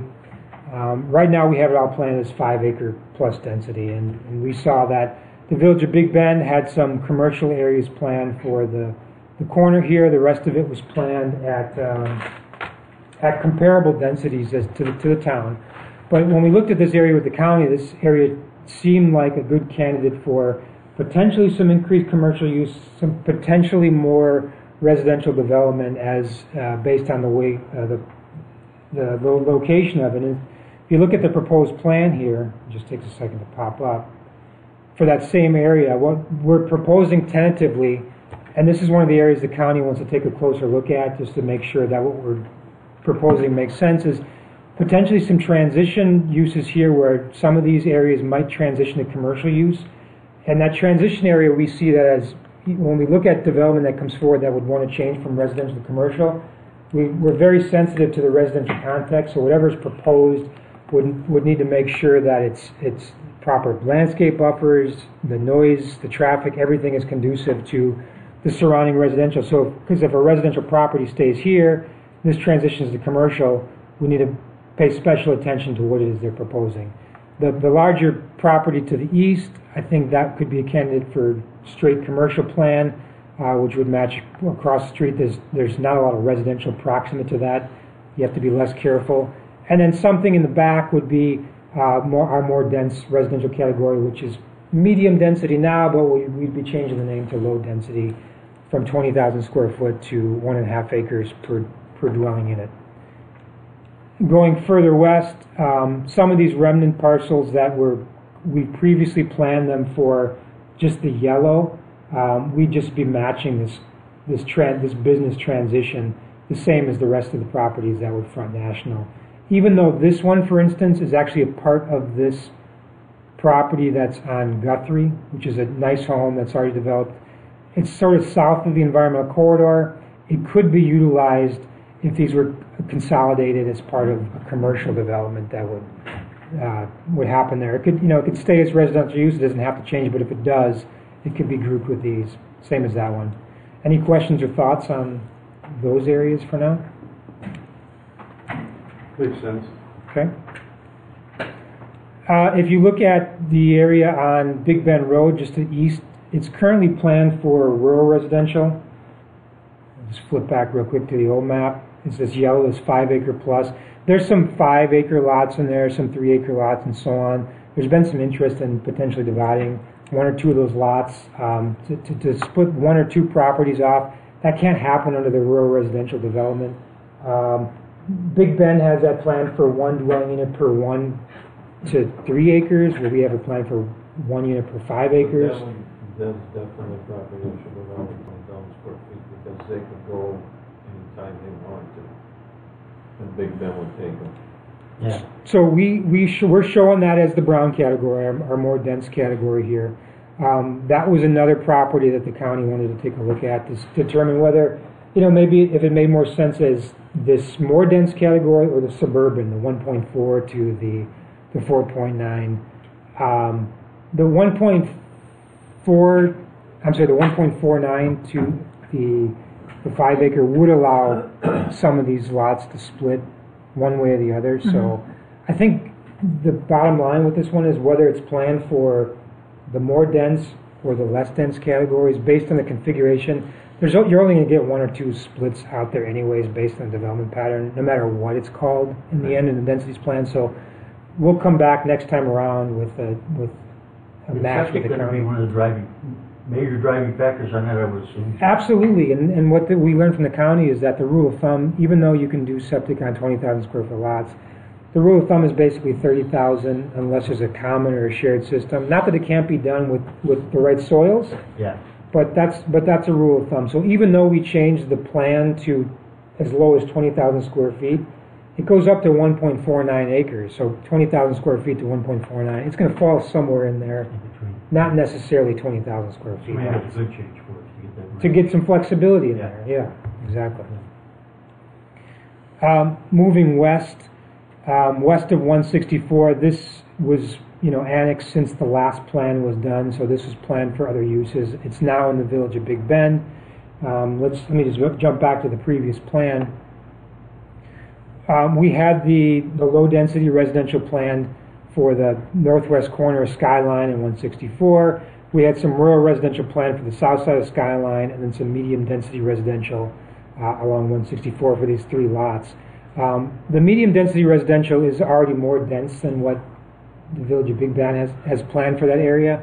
They do have some commercial planned for just west of 164, and they also have some a little more density planned for south of Skyline. So when you flip to the current proposed draft, I'm showing some commercial development here on the east side, or just west of 164. There's a natural drainage way here that makes for a nice dividing line for the commercial on the east. The more dense residential category here, which would provide a buffer from these properties. The 3 properties on 164, they can continue as residential uses now. There's already homes on those properties, but those might, based on the fact that they're on 164, might be nice properties to transition eventually for commercial use. It might need some consolidated access points on 164 because not each of them probably are not going to get an access on the 164 for commercial purposes. So that's a transition. We can carefully look at that at the time as property owners come forward for commercial use, if they even do. So there's some opportunity there for that. And then so just west of them, we'd be changing those low density residential to the medium density category here. Again, the 20,000 square foot to 1.49 acres per dwelling unit. That kind of seals off the commercial uses here and is a transition then back to the lower densities here. Any thoughts on that area? Make sense? Mm-hmm. All right. And then if we properties that, there's 3 properties. yeah, are we better off saying commercial right away for future developments? So they know so they need to approach Big Bend or. The only concern that I have is that the fact that there's a residence on each of the properties already, and that if there's a commercial property that comes in the middle, there's that commercial land use plan category is less strict, and it's not going to be as sensitive to the neighboring properties. See that corner one, they can access on the Skyline. Yeah. It would have the possibility of changing though to commercial if the intent was for the property owner to get rid of or to change their status. Say they wanted to sell the property to a commercial development. Sure. You gotta remember though, there's a hill, Yeah. and there's a hole, Yep. and it's not pristine Nothing happened. there, and it's, Yeah. and it's got 3 houses on it anyways, from the skyline to one on the corner. Then there's the one that's up on the hill that kinda looks down over that lower Spanish area looking there. house, yeah. Then there's that Spanish one there that Yeah. is just built up and a hole around it. Yeah. So it isn't pristine.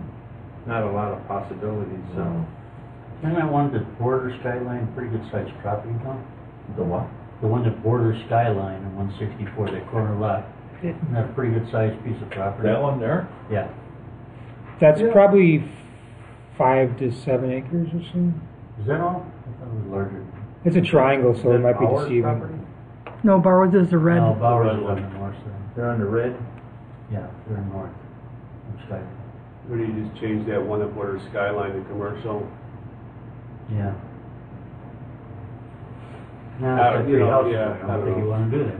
Yeah, this allows us to be a little more careful about it as they come forward. There's still opportunity there. We recognize those residential uses, but they come in and talk to us if. Well, it's slated for either it's residential, which can stay what it is, and it's transition, business transition area. So if you look at the matrix, there's a whole lot of things that can go in there.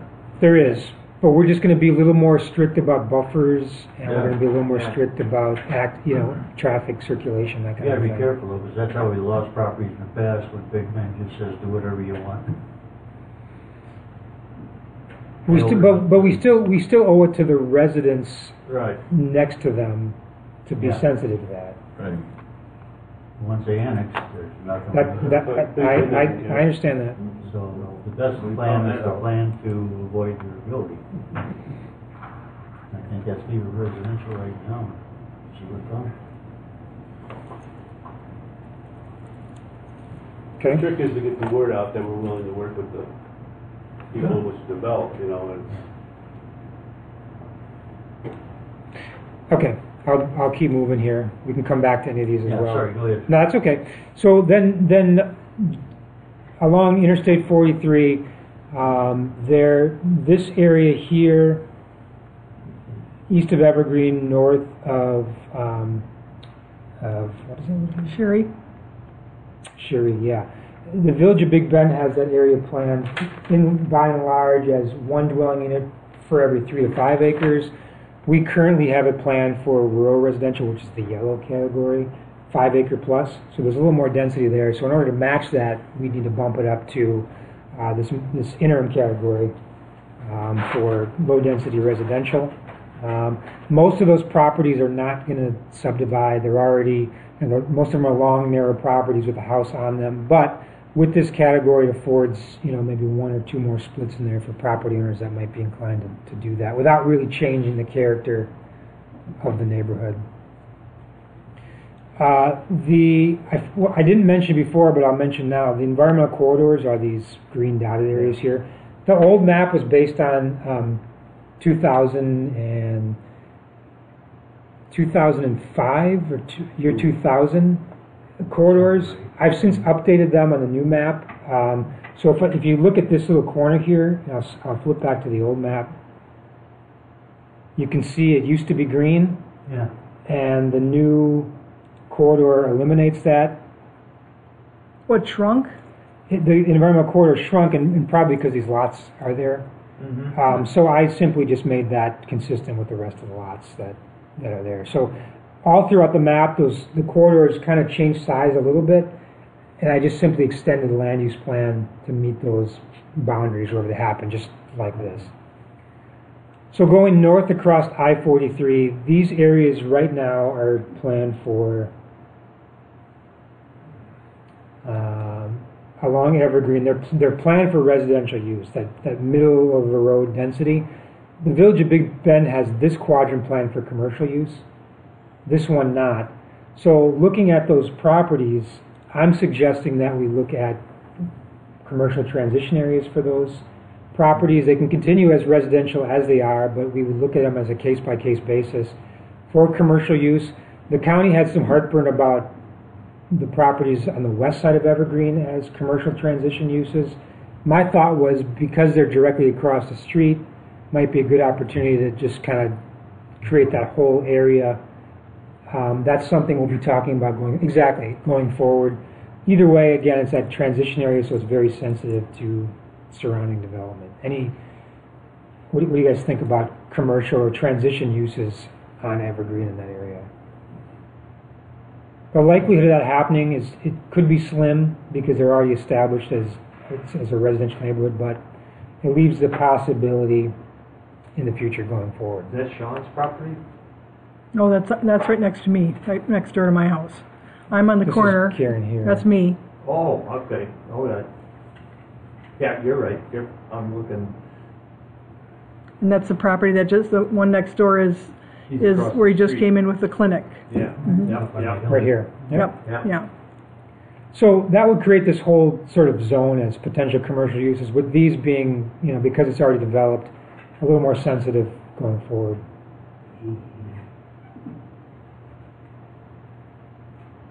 Karen was in that. Well, we did that a long time ago. Yeah. Years ago. She's in. When the golf course, it's like, well, why would I keep mine residential? You can use it as residential as long as you want. You don't have to Of course, change we it. paid $75,000 for that XL cell lane, so it's not going residential. Gotcha.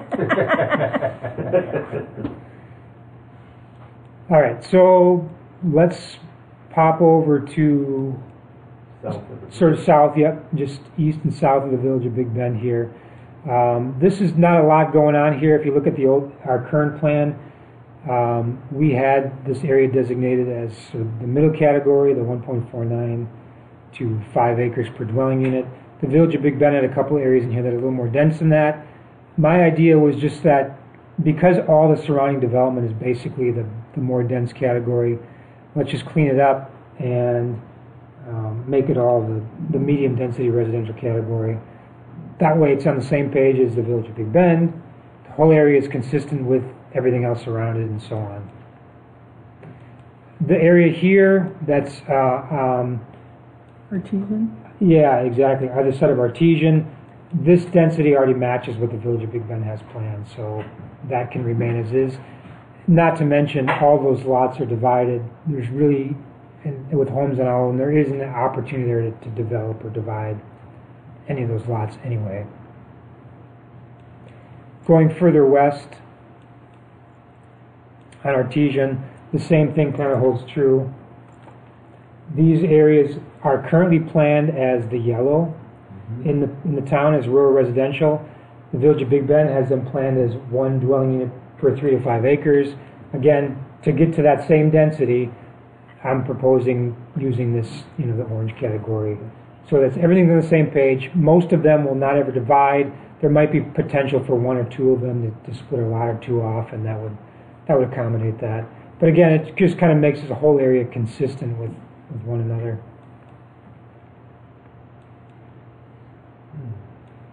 Going to the far east side of the village, this is where things get a little more interesting.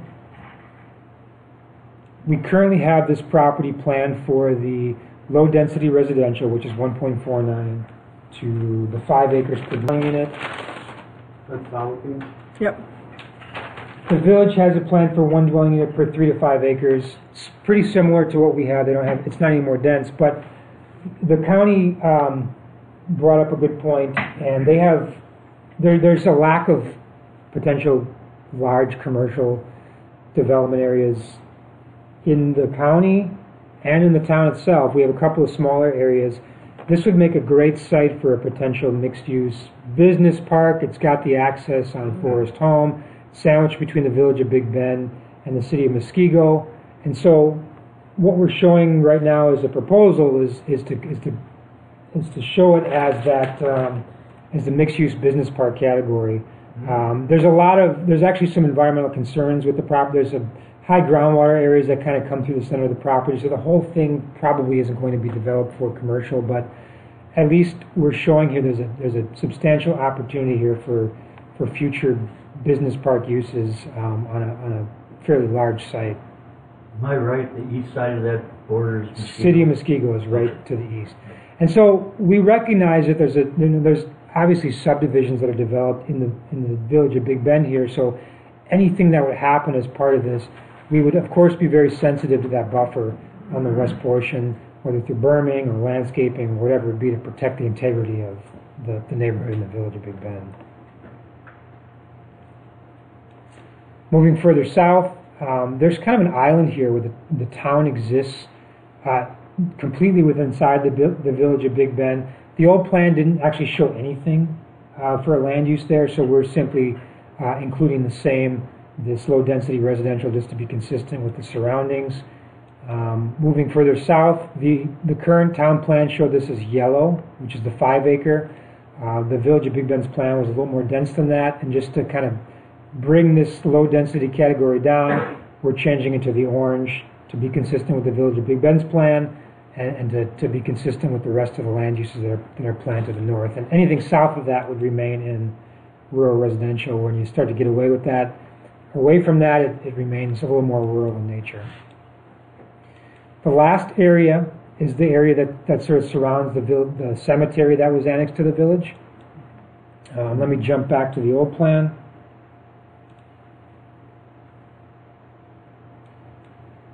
So there's the cemetery in white. The old plan showed some rural residential, the 5 acre categories, interspersed with some medium density residential, which is the more dense category.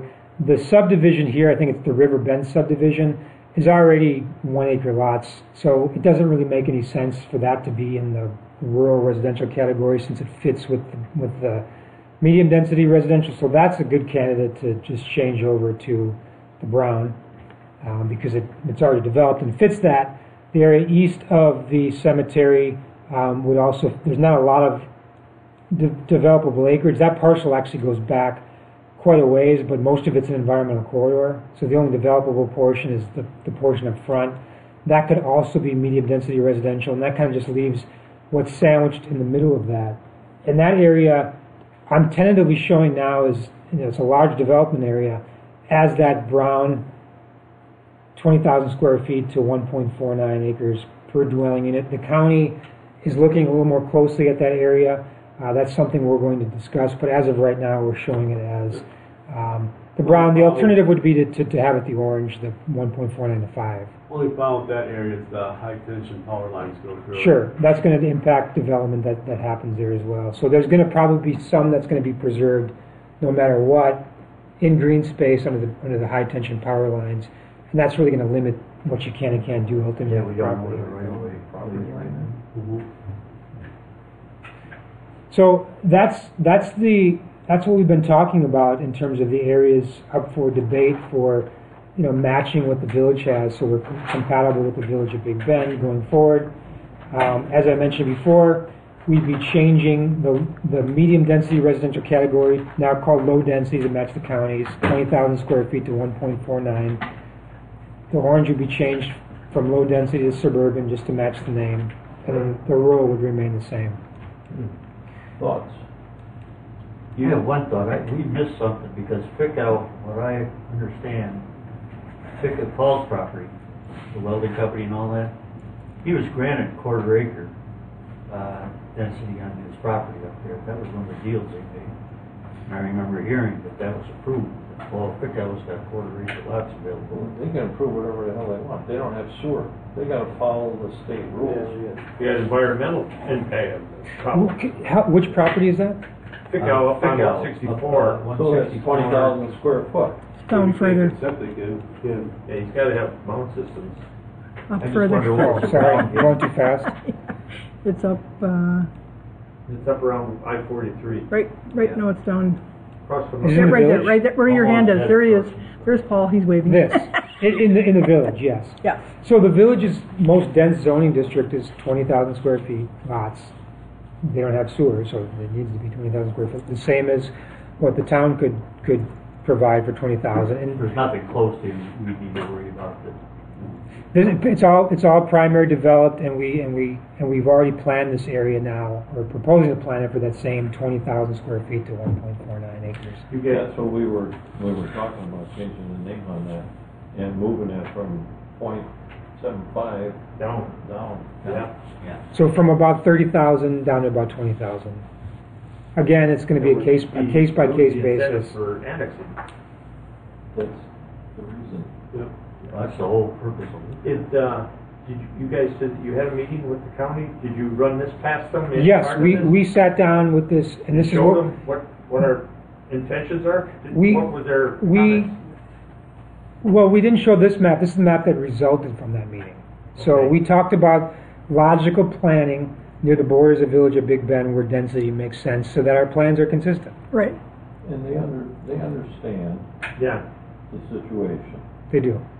and they're not averse to working with us. Okay. And it makes good planning. I mean, It does. it's basically good planning.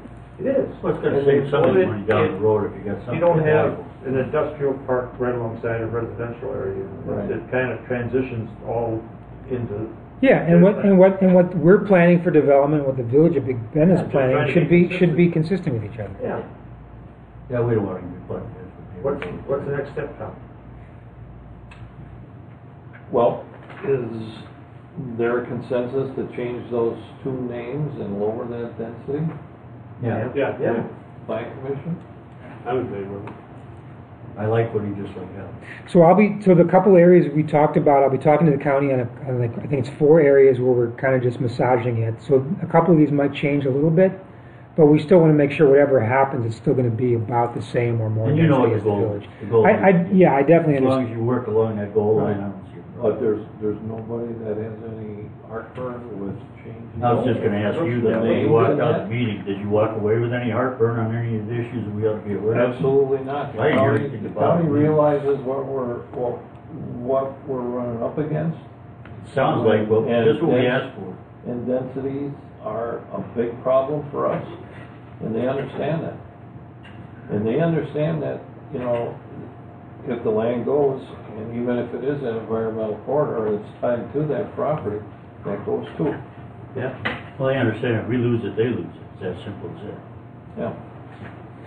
And we're just trying to get in the game, trying to do what we can do to keep the people in town.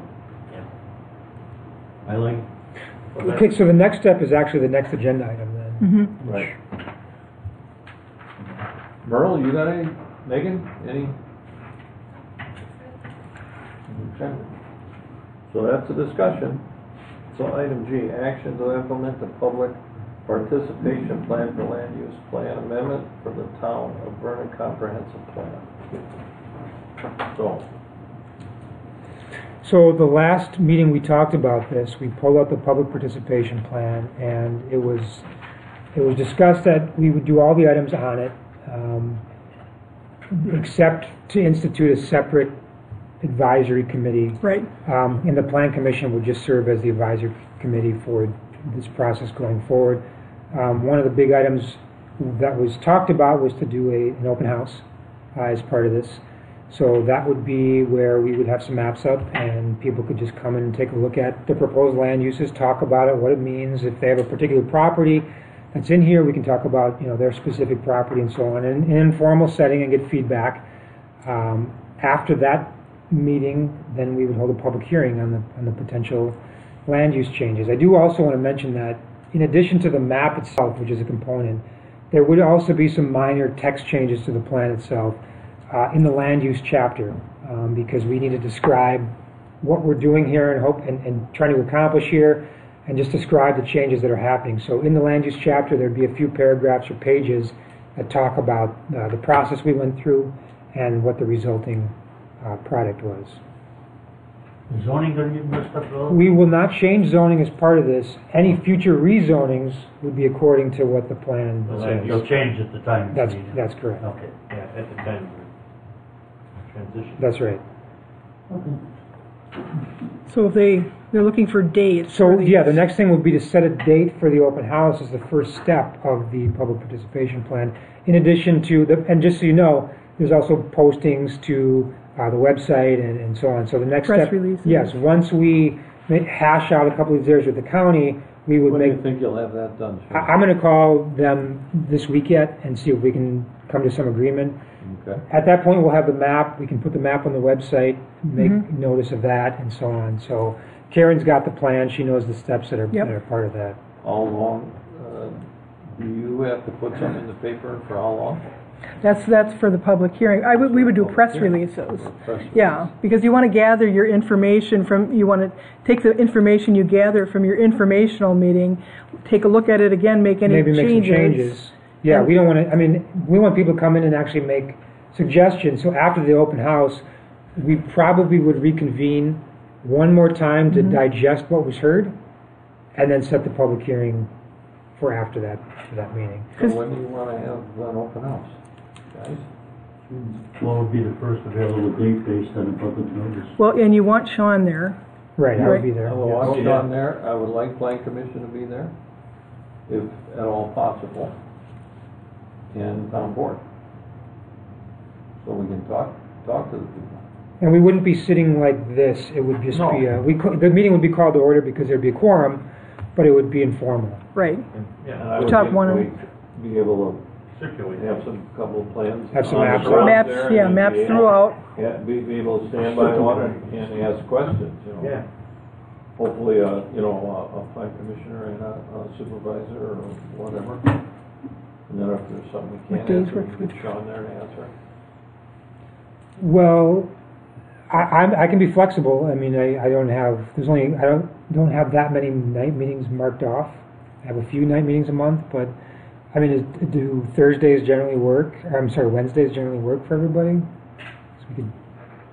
Wednesday, Well, I guess I'm just wondering if we shouldn't be discussing this referendum March 1st, if we're going to have any listening sessions or. Well, we thought you could add that to your letter, but you'd have to establish dates for the informational. Yeah. If you're doing a mailing, Well, I guess that's part of what we never decided. Are we going to do it as a mailing or just announce this date, and this date you can come talk to a supervisor? So, if you announce it, they ain't gonna get it. It's gotta be a mailing. Yeah, in my mind, we're competing with the mailing. We got our flyer, we gotta give them a mailing. Well, I could care less about what they're doing. I'm just Just saying you to gotta- the people. well, that's one thing What the they're doing chairman, is nothing but opinion, so who cares? the chairman indicated he wanted to do as much as possible to get the public involved and giving comments to the Plan Commission and the town board. So, I mean, people are welcome to come during the day when we're here, but like the chairman indicated, he wanted the board and the Plan Commission and obviously the planner to. We got 600 some people we gotta correct. At least. So do we do before a plan commission meeting? Same night? Oh, you need, yeah, you, I would say let's leave a couple hours for it, Yeah. so I would that say people can come 2 anytime they hours, want at for a couple hours, in and out. People will come in and out at various times. 6:30, 8:30. Or 6 to 8. Sharon, did you set on a date when the public meeting, the public hearing would be announced? oh, And that, how we're, many that, days after that? we're not ready for a public hearing What would you have? What date are we trying to set right? We're trying to, the informational sessions. Yeah. Yeah, that's what you're getting a date right now is when you want to meet with the public to show them what you're doing in regards to the infill. And that's pretty much tied to when Sean's gonna be ready with the maps. And with however much lead time notice you want to give. Right. There's no statutory requirement to notice open house. The public hearing is 30 days, but that's in the future, I so. see there's no problem why we can't talk about both. Good date. How much notice time do you want to provide? We can't do it until we have a map. Yeah, we So have to. I would assume in the next week we'll have some of these areas ironed out. So Mhm. 2 weeks out. 2 weeks out from that date probably. So From when?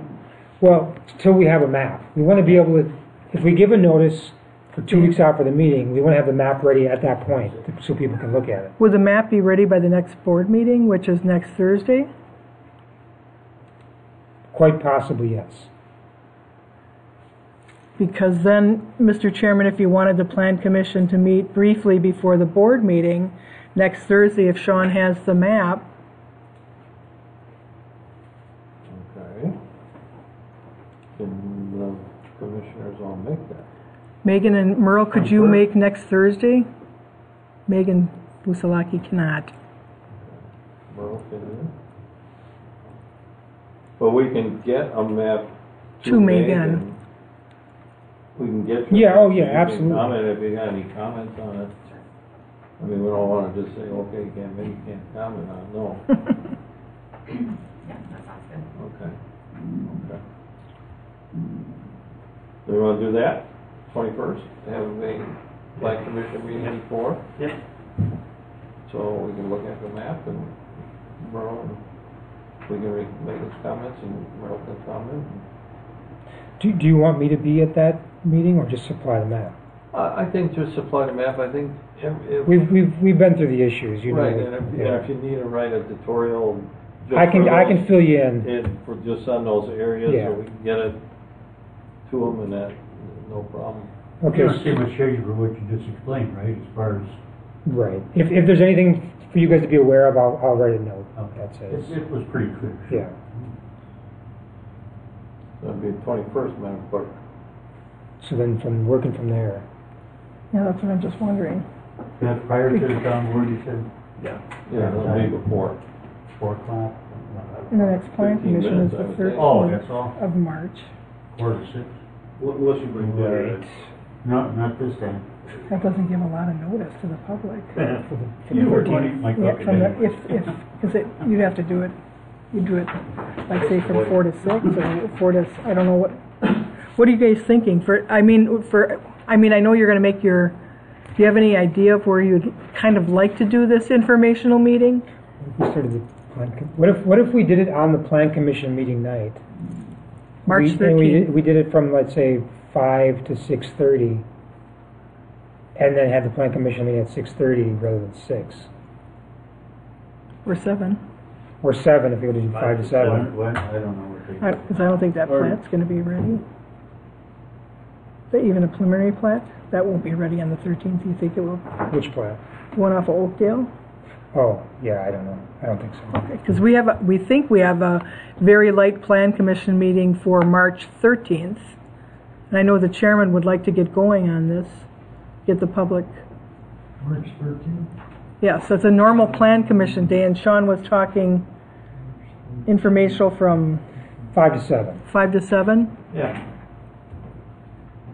Is And then that, would Megan, be could you make strictly on that? map. Yeah, right. And if we did get any questions about the border agreement, we can field that. You think so? at that date. But we're gonna have something before that. Oh, yeah, yeah. You know, Just so I know what they're shooting for. so, how's that sound? man? That's, And then if, you know, border issues come up, we can talk to them yep, yeah, with that too. And so are you planning on mailing everyone? yes. yes. And you're using the county's template as a guide?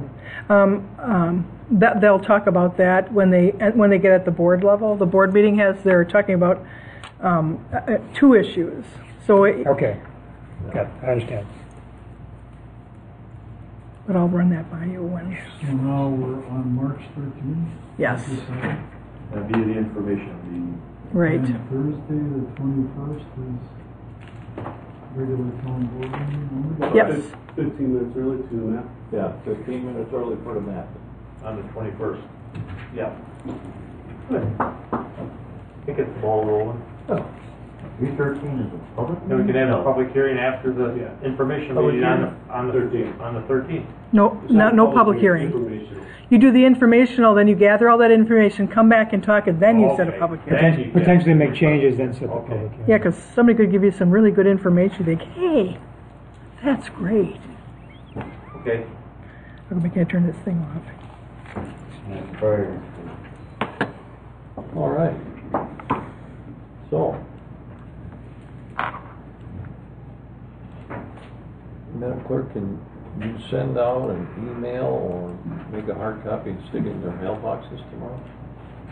A hard copy of, What we decided tonight for the Plan Commission and then.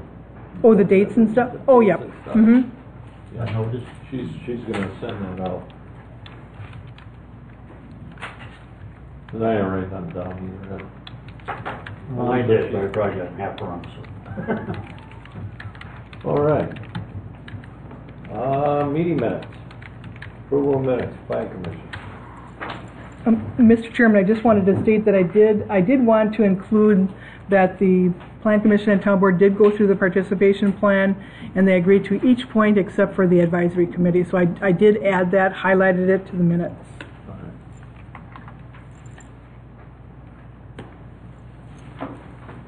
I'll make a motion to approve the minutes from Wednesday, January 9th. I'll second.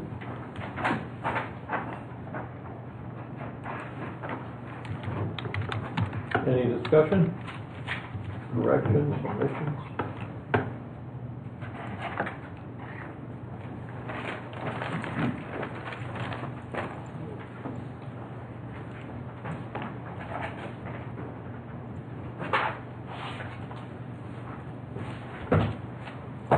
No, well, let's have a vote from Plan Commission first.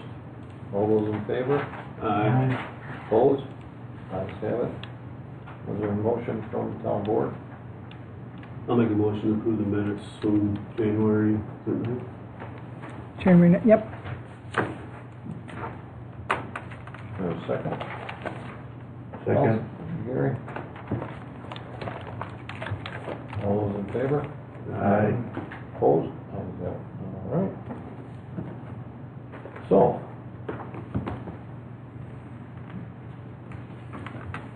I'll ask a question here to the Plan Commission members. Do you want to stay for the miscellaneous matters? We have some town board cleanup issues. We have some letter that's going out to the residents awarding a road project bid, and we have some accounts payable with to hang in for that. Or you may be excused. They're waving. That's up to you. I'm sure. All right, then we'll adjourn the Plan Commission meeting. I'll make a motion to adjourn. Second. All those in favor? Opposed? Plan Commission is adjourned. Does anybody need to take a break from? Thank you for coming. Thanks, Sean. You're welcome. Take care. Thank you, Sean. You're welcome.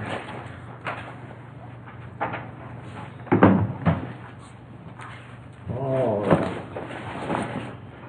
Miscellaneous matters. Following matters will be discussed and possible action taken by the town board, town of Vernon.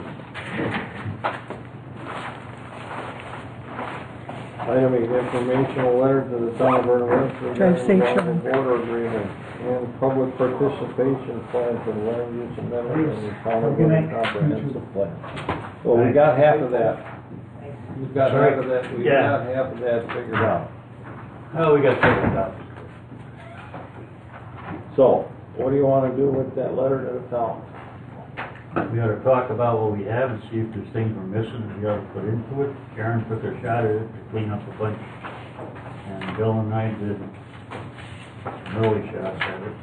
I may have to take some of what I set out because I understand that regarding the, Middlebrook, what was it called?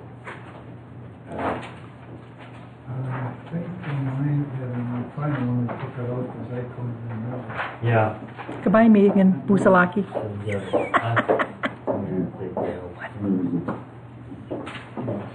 No Brook Circle.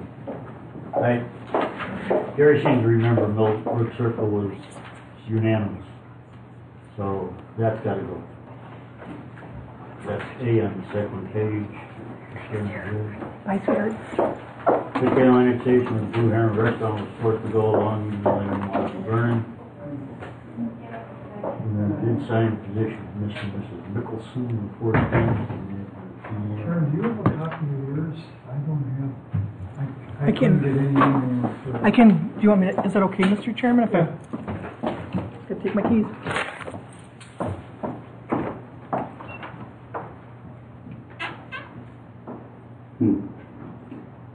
I sat and listened to Donnie's mother for half an hour, tell me how she hated how he got sucked in. Yeah.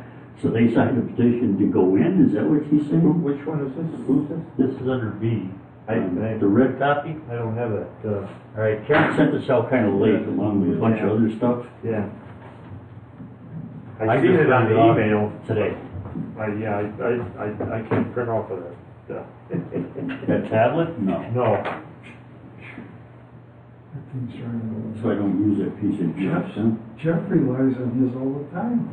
Well, it's got the colored pictures all the time. Unless that's just a dead screen. So you found out how to get cartoons on Yahoo, huh? And I use Google. Use Google? Yahoo's a little good. Oh, okay. He's just checking on golf seminars. Trying to find I out where haven't- weather's gonna be better in I haven't California. retrieve an email on my tablet for 3 years now. You should bring it and give it to him, say. I did one. Yeah, fix it or throw it away. I'm trying to type an email on it.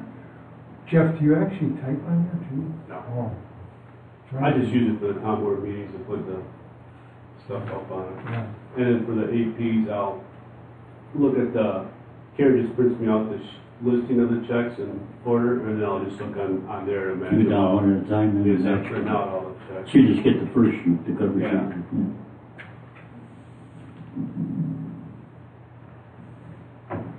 So when do you want to have the informational for this? Yeah, when's a good time to have that meeting? It has to be before the election, I would think. Oh, So people are informed when they. Well, we're gonna do it the same night as the, well, I think it should be for March 13th.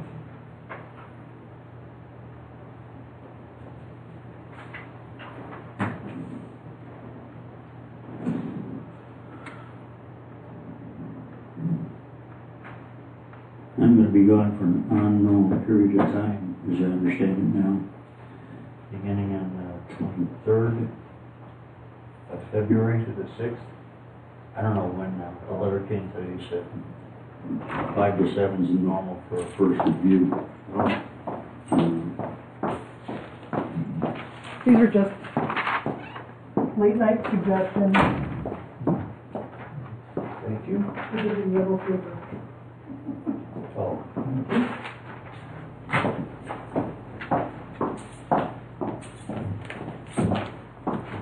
I was hoping too, by the time you did your letter, that's our intent, is to have that detailed information in regards to all the annexations that actually occurred, and they could actually see the documentation, they could see the acreage, they could see, you could refer to them, those are facts. Those are hard facts. Right. That's all we want here is hard facts. We don't want any guesswork. Well, because all they got is opinions. But, yeah, we don't want to stay with that. We want to get facts. They don't even know what they're talking about. On what Ed and I were working on, we just left it's February some date, we don't have a date yet. Okay. And then at the bottom, I wasn't sure how we should end it, other than say residents have questions or anything. Today's the 13th. We've got a board meeting the 21st, but we don't have anything 18, 19, 20, or the 22nd, or we don't have anything 25th, 26th, 27th. I wouldn't plan anything for Wednesday night, because that's gonna be Lent, there's gonna be a lot of people who could be gone. So Tuesday night's probably the best chance. That's pretty soon. Well, Ash Wednesday is the 6th, isn't it? Is it? I don't have my phone. Wait. Ash Wednesday is the 6th. March 6th. March 6th? Yeah. So we probably, We wouldn't get anybody there, here. The March 5th, Fat Tuesday, I'm sure Gary's out to dinner. People are probably done, because people are right for the most part are on bruises anyway. 23rd, so they go from, just trying to figure out when I might get back. yeah. Well, the 28th I can't make it. I'm penciling that day in. I'm busy. So am I. Which day? 28th, I'm busy. What night of the week is that? I'll be at Thursday, Oh. the 28th. What are you guys looking for? A date for? For The the informational. For this information meeting for the boundary agreement. Well, it has to be printed and stuffed and mailed and, How much time is Gary need? Yeah. well, it's not me. I mean, I can't, I gotta send it to a printer and have that done. Are you doing you're doing two separate letters, one for the informational and one for this, right? I was thinking you'd No, I combine don't know them. what you're talking about. Yeah, can we combine two different? In one mailing, let them know about both meetings. Yeah. Yeah. Oh, I thought you were talking about doing at the end of the month, there's no way. No. For a meeting. Why not? It's 2 weeks. We don't even have the letter yet. No, we probably ought to get that set first.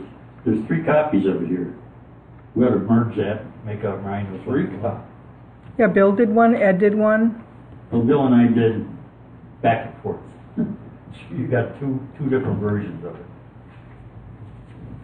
And then what you Well, the had, one Karen just printed, is it? yours and my stuff, except I eliminated notebook because I, Yeah, we gotta eliminate notebook. yeah. And I did not mention Per newsletter? the Blue Heron either, because I couldn't remember the. Well, Well, can you we guys gotta sit change down with Karen? You have time tomorrow? I don't. Okay. When do you have time, Bill? Yeah. I don't know. The rest of this week, I just don't know. I'll have to call. Why don't you guys just come up with something? Mine were only, I just thought it would be a good thing so you let people know that you did put it in. I'd really like to wrap it up tonight. Read this, make the changes, and get done with it. I mean, there's not that much to do. Okay. That's fine. I with think me. we got, if we take Karen's, get rid of, well, she had a good note on the Blue Heron. It wasn't, I can't believe they signed that after Ma was chewing on me that long about it. I was told that the Blue Heron was not anxious to be brought into Big Bend. They signed the petition. The Mickelsons, who are Okay, right so adjacent to, were That's the one not, that got dragged in. Yeah. Mickelson's? Okay. So we get rid of the Blue Heron. and I would put a resident. I wouldn't I name. can't write on it. I wouldn't name the people, Ed. I wouldn't put their names in there. Yeah, they don't want to be mentioned. I cannot even mark this paper up. I don't know what's with it. I can't write on it. That pencil or something? Here, use this. Here, please. Oh, you got a pen? That's a, There you go.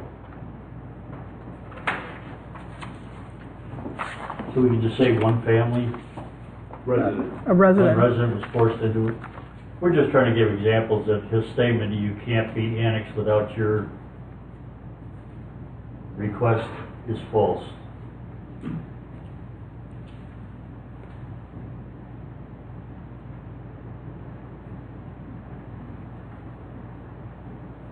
So if we just cross that part out, Karen, is that yeah. Yep. Blue Heron did not sign, or Blue Heron did sign the petition, but Mr. and Mrs. Mickelson, would just say residents were forced in? Do you think you should even name the Blue Heron? No, I said cross it out. Okay. Blue Heron did sign, we don't need that. And you don't wanna name them, so just residents, can we say several? Because you said there were more, maybe we can. No, I can't. No, I think I made copies for everybody. A resident was forced in, there may have been, don't even look at that. Oh, I got this one, but, oh, is he reading off of his or yours? Good. Oh, I got that one. We could just leave that as reading nothing more than, a resident was forced in, period.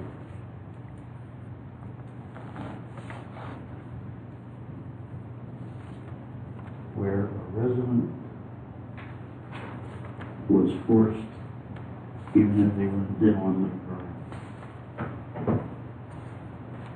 for I mean, that's a true statement. That's a factual statement. Yeah. So basically, we got rid of everything down below. We just put picked out annexation where a resident was forced to go along, even though they did not want to leave Vernon, period. Yeah. That's a fair statement. It's got something backing it, right? Yes. Okay, the next accusation, town chair was incorrect in stating the facts when he read several documents. That's verbatim, he read them off the documents, so that was such a stupid statement. Next one, Bird's recollection of the Fickow annexation, Vernon's attempt to incorporate the attempt to consolidate with Big Bend, incorrect and misleading, that again. These documents are available for reading at the town hall, and when you consider the fact that expenditures exceeded over $100,000 on this misadventure, they themselves testified to the validity of the previous board's efforts to make their goal of consolidation with Big Bend reality, which ultimately would have saddled the former residents of Vernon with financing sewer and water for Big Bend Sewer District located in the environs of the I-43 and 164 interchange. I don't even know if we need Hidden Lakes is not part of the agreement, but that was one of the things we heard from several residents that were, we were going to be sucked into this and all that stuff. Well, what about these other facts on the back? Yeah, we got to go through those too. Okay. Oh, I started on the back page, didn't I? Yeah, because of that one question. Yeah, don't believe everything you read. Check the real facts first. The Vernon Town Board welcomes and invites you all to attend a public information meeting. We got to pick a date, but that's at the end. Much fear mongering has taken place over the border agreement. Accusation, no notices were given to residents. Should we even put a copy of that right in there? Or cost extra money to mail that? Maybe that's not worth it. Print it out. Yeah. Print it out? I think we have it here at Put the date? I think we have it here at the informational forum so we can show it. I think at least just telling them about it here. Copies available Yeah. of our, spring Newsletter. newsletter, 2017 newsletter available at the meeting. Because you gotta, they can come to the meeting. We gotta give them Yeah. some type of hook other than talking to us. We could list how many, at the informational hearing, I could have lists of how many agendas it was on. Yeah. I think the biggest one was way back in 2017. You put it out in one of the papers that Fred Vick paid, We got that. Oh, we charge the residents for being here to pay for cloud. Well, he doesn't want to get bogged down with details. No. Right. And you've got to Well, carry I bring it. it Some up that newsletter, one. which is Town Board website under Town Board News, blah, blah, blah. So that takes care of that. Next accusation, which by it, Order, B-O-R-D, Oh. Okay, maybe do a spell check on that. Anywho, accusation too much acreage was given away by the present town board. And the response since 2002, both the villages of Guanago and Big Bend have annexed over, and these I took right off the documents you guys gave us, 3,700 acres, more than 15.5% of the town total acreage, and amounts to almost 6 full sections. And Bill's confirmed that to say. Is that date the 2002 or does that go back to 68? What goes back? Was that the right date? This number I calculated was just since Yes. 2002.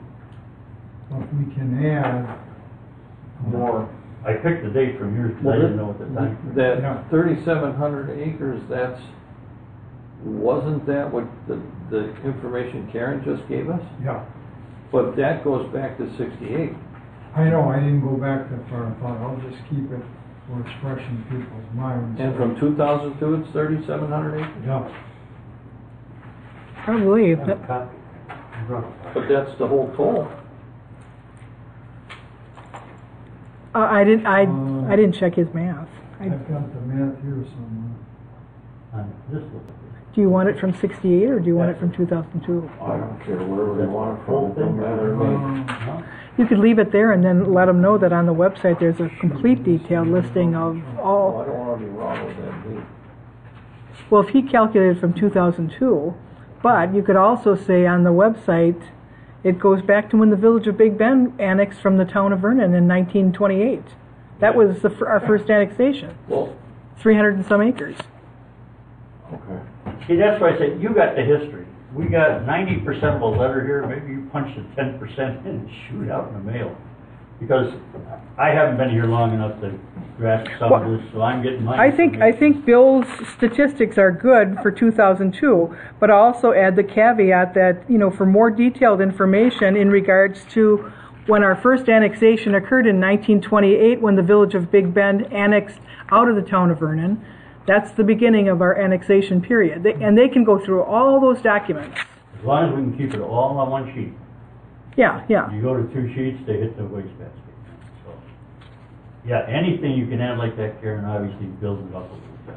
I have no objection to anybody's input. No, I don't either. Okay, so, but I like the format. We state the accusation he made, we state the response, which qualifies it by fact rather than fiction. And an accusation property owners of a town cannot be annexed without their consent. Now we're on the back where we just went through. And that's by state statute, a town cannot protect its borders from annexation by cities and villages. Examples. Millbrook Circle's gotta go. Yeah. So if you know of more examples, because we just got the one now, pick out. There had to be more. There's a bunch of them. Some of them not very big, some small ones. Anything, where people objected to it and got sucked in, because that's what he's saying. You can't have that happen. Well, it happens. He's full of it. But we don't want to say that we can't prove it. Rural Home Cemetery was grabbed right out of the middle of Vernon. But someone could say, well, there were no residents to vote. Yeah, there were residents. All the members of the, what was it, association. So there were residents there. They just didn't give any information. Yeah. Okay, are we done with this one now? What about this one? Well, is everybody happy with what it says? Is there anything we ought to add? Well, what about that $102,000 they spent on the consolidation? I thought we had. Is that in here? What? What happened? I got it on the back of ours. Yeah. Oh. Did it get dropped? I just did the first, these were my only comments. I didn't go in. Last comment. I didn't even see that other sheet. So I couldn't, sheet? no, I didn't see that. You guys just got it tonight. We can make that an ad, at the bottom or something.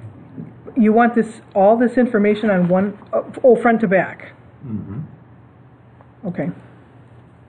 Then are you doing a separate mailing for the plan commission stuff? Separate flyers in the same envelope. Oh, okay. We just join that with the part about 2000. Yeah, we could do two different flyers. Yep. Karen, what do you think if we put that town board in 2000 to 2002 spent approximately $102,000 for the town coffers? Put it in the response section? We could add that right to the response to his accusation Yep. how much acreage was given away. And we say since 2002, both the village of McGonigal and Big Bend Yeah, if you're, yep. have annexed this, and you want to know what it cost. And that's, they didn't even get to annex the part that they paid the money for.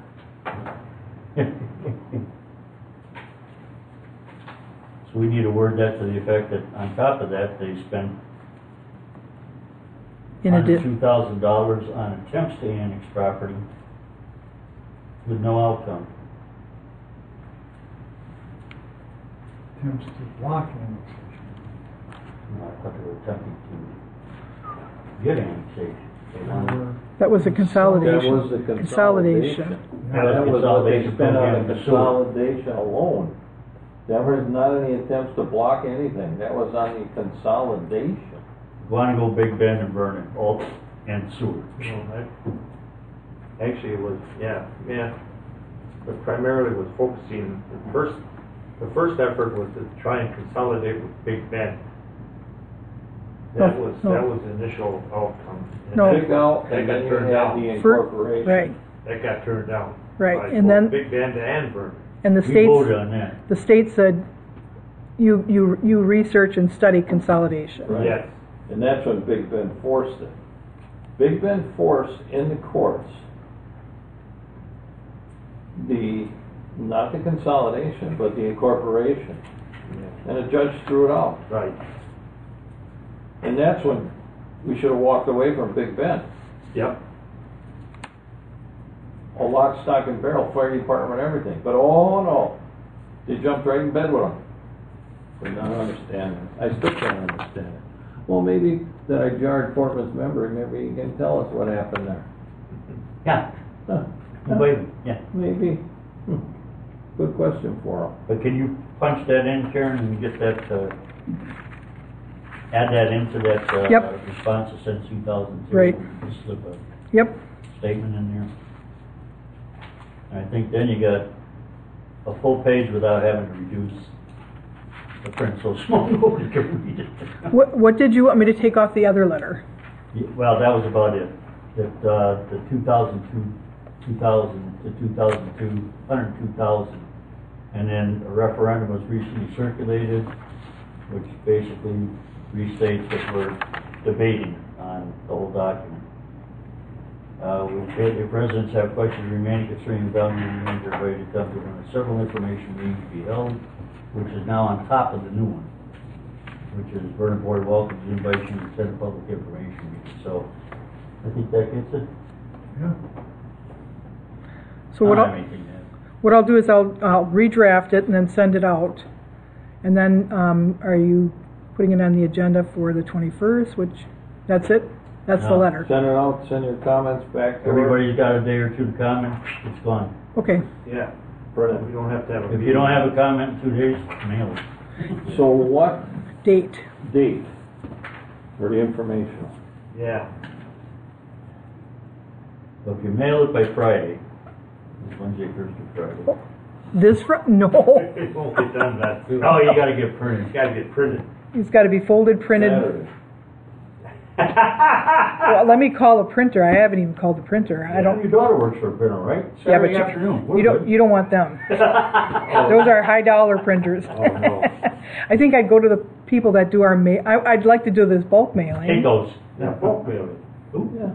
Yeah. Yeah. Then Bulk you don't have to mailing. Pay as much. Maybe a little slower. Huh? A little slower than that. Yeah.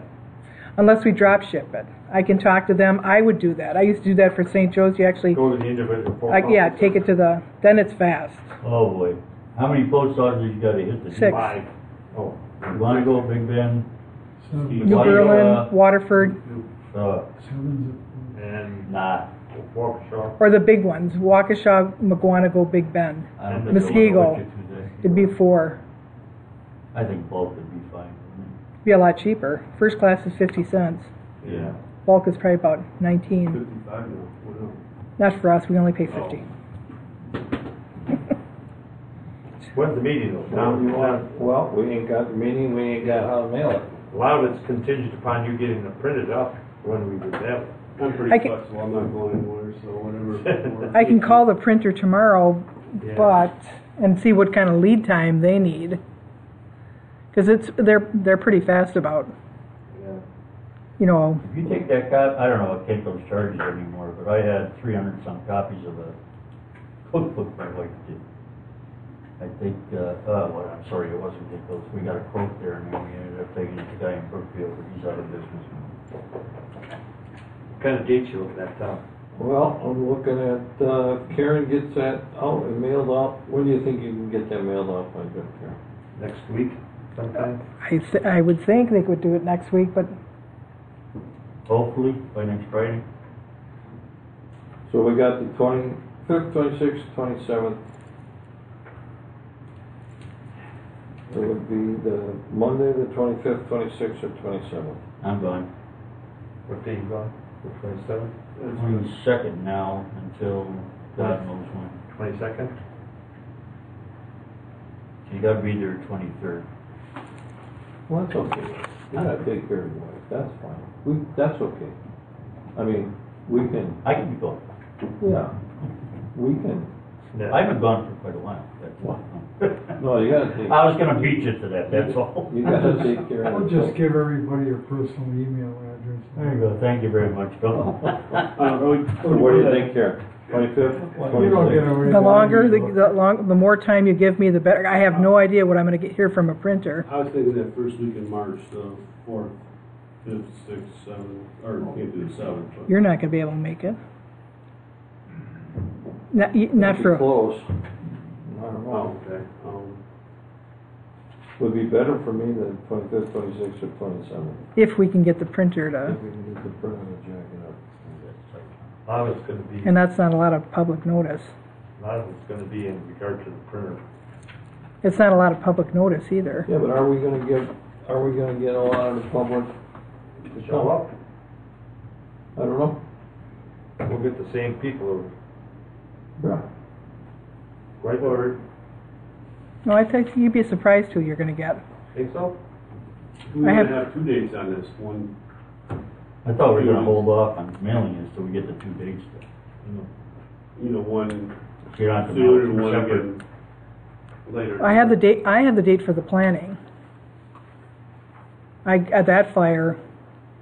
But if we're going to try to do 2 different flyers in one Oh, you mailing, can put a planning flyer out as well, so. Okay.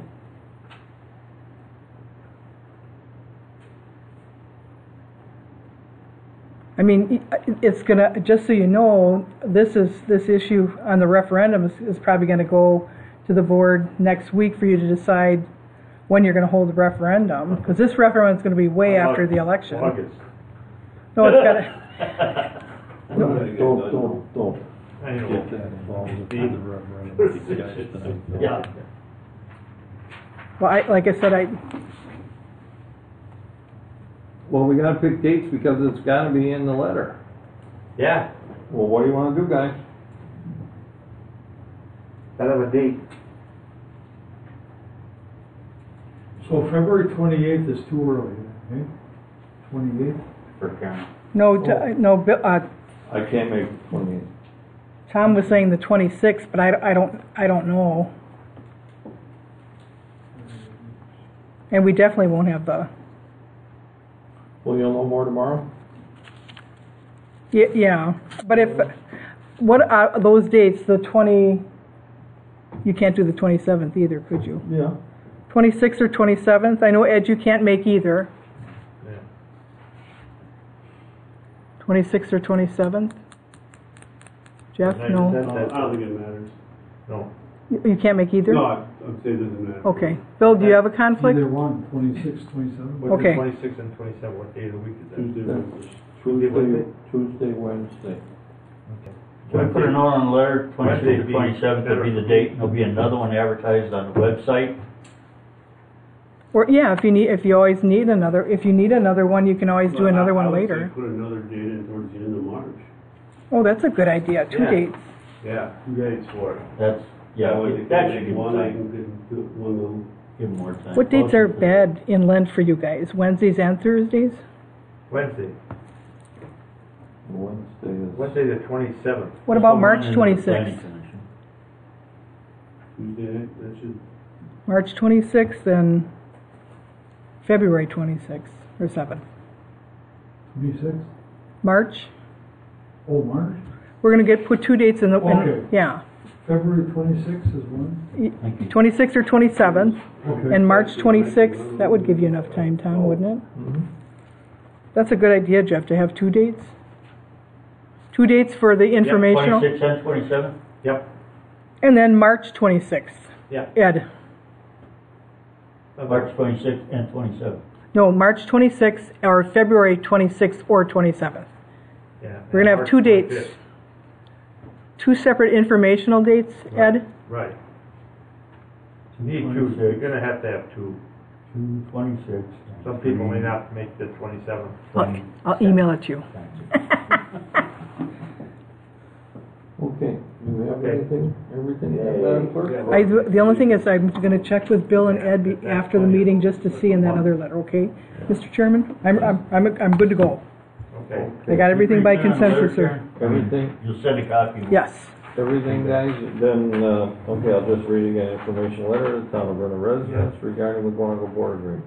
And public participation plan, okay, we already talked about that, land use amendments for the comprehensive plan, all those dates.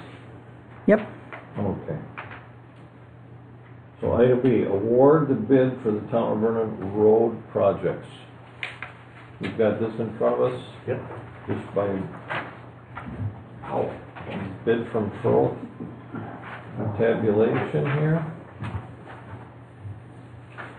I'd like to make a motion to tell John we approve the bid for Wolf paving. I'm sorry, Payne and Dolden, what did I say? Payne and Dolden, the amount of $239. You're awarding the bid Awarding the bid. in concurrence with the town engineer and DPW director. Yeah. Based on. Based on the. Based on. And you wanna put the number in there? $239,768.95. 95 cents? 90, that's what they say. And today is the 13th. I guess you yelled at board meetings for not rounding up and there's $100. Oh, Howard, you talk pennies? He's like this. What'd you put pennies? We don't need to know how many dollars. You know, stinking Okay, pennies. there's been a motion. Second. That was my Second. Ed? Gary seconded. All those in favor? Aye. Opposed? Ayes have it.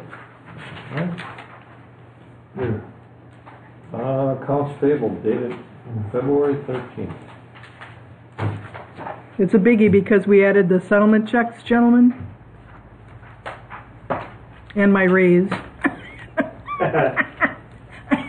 Have we had any more refund checks than we had? The next meeting. Huh? Couple. Just a couple? Yep.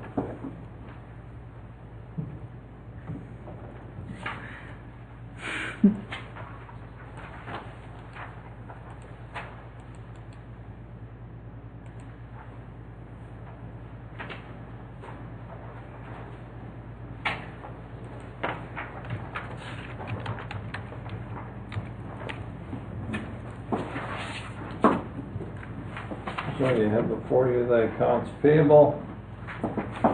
Correct, Madam Clerk? That is correct. And this batch here. $1,534,6850. Now what's this one here for? That is the first accounts payable that and then the settlement checks came in. Those are, yeah, the final one is lime green. That the reason we had to do the first one is because of the date. What are we paying her for? No, that's his insurance. Oh. Like you're sliding on in. I'll make a motion to approve batch 2019-0213 in the amount of $1,530,468.50.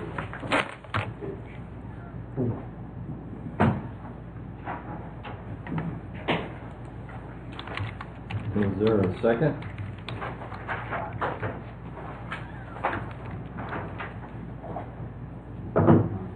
Second, I'll second. All right. Karen, where again is a 636540? What's that from? It's your first, they were emailed to you, put in front of you, and on the website. There's these right here. It's the capital one, the credit card payments. Oh, there, okay. The payment for the HSA, healthcare savings account. Securian, those if we don't get them in, we get fined. They don't give you a lot of time. No. Who would charge you? It's been moved and seconded. Who did the second? Gary, I second it. Discussion?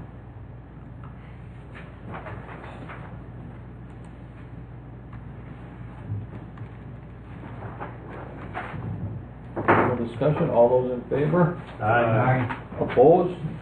Ayes have it. And then we got the Town of Vernon Board and Plan Commission joint minutes. Oh, shoot, they're gone. No. Kinda late. We approved those, we approved these. Oh, that's right, we did, yes. Yeah. So that is on that place, we approved these already, okay. All right, gentlemen, then it's adjournment. So moved. All those in favor? Aye. Opposed? Ayes have it. Wow, that's a long meeting, guys.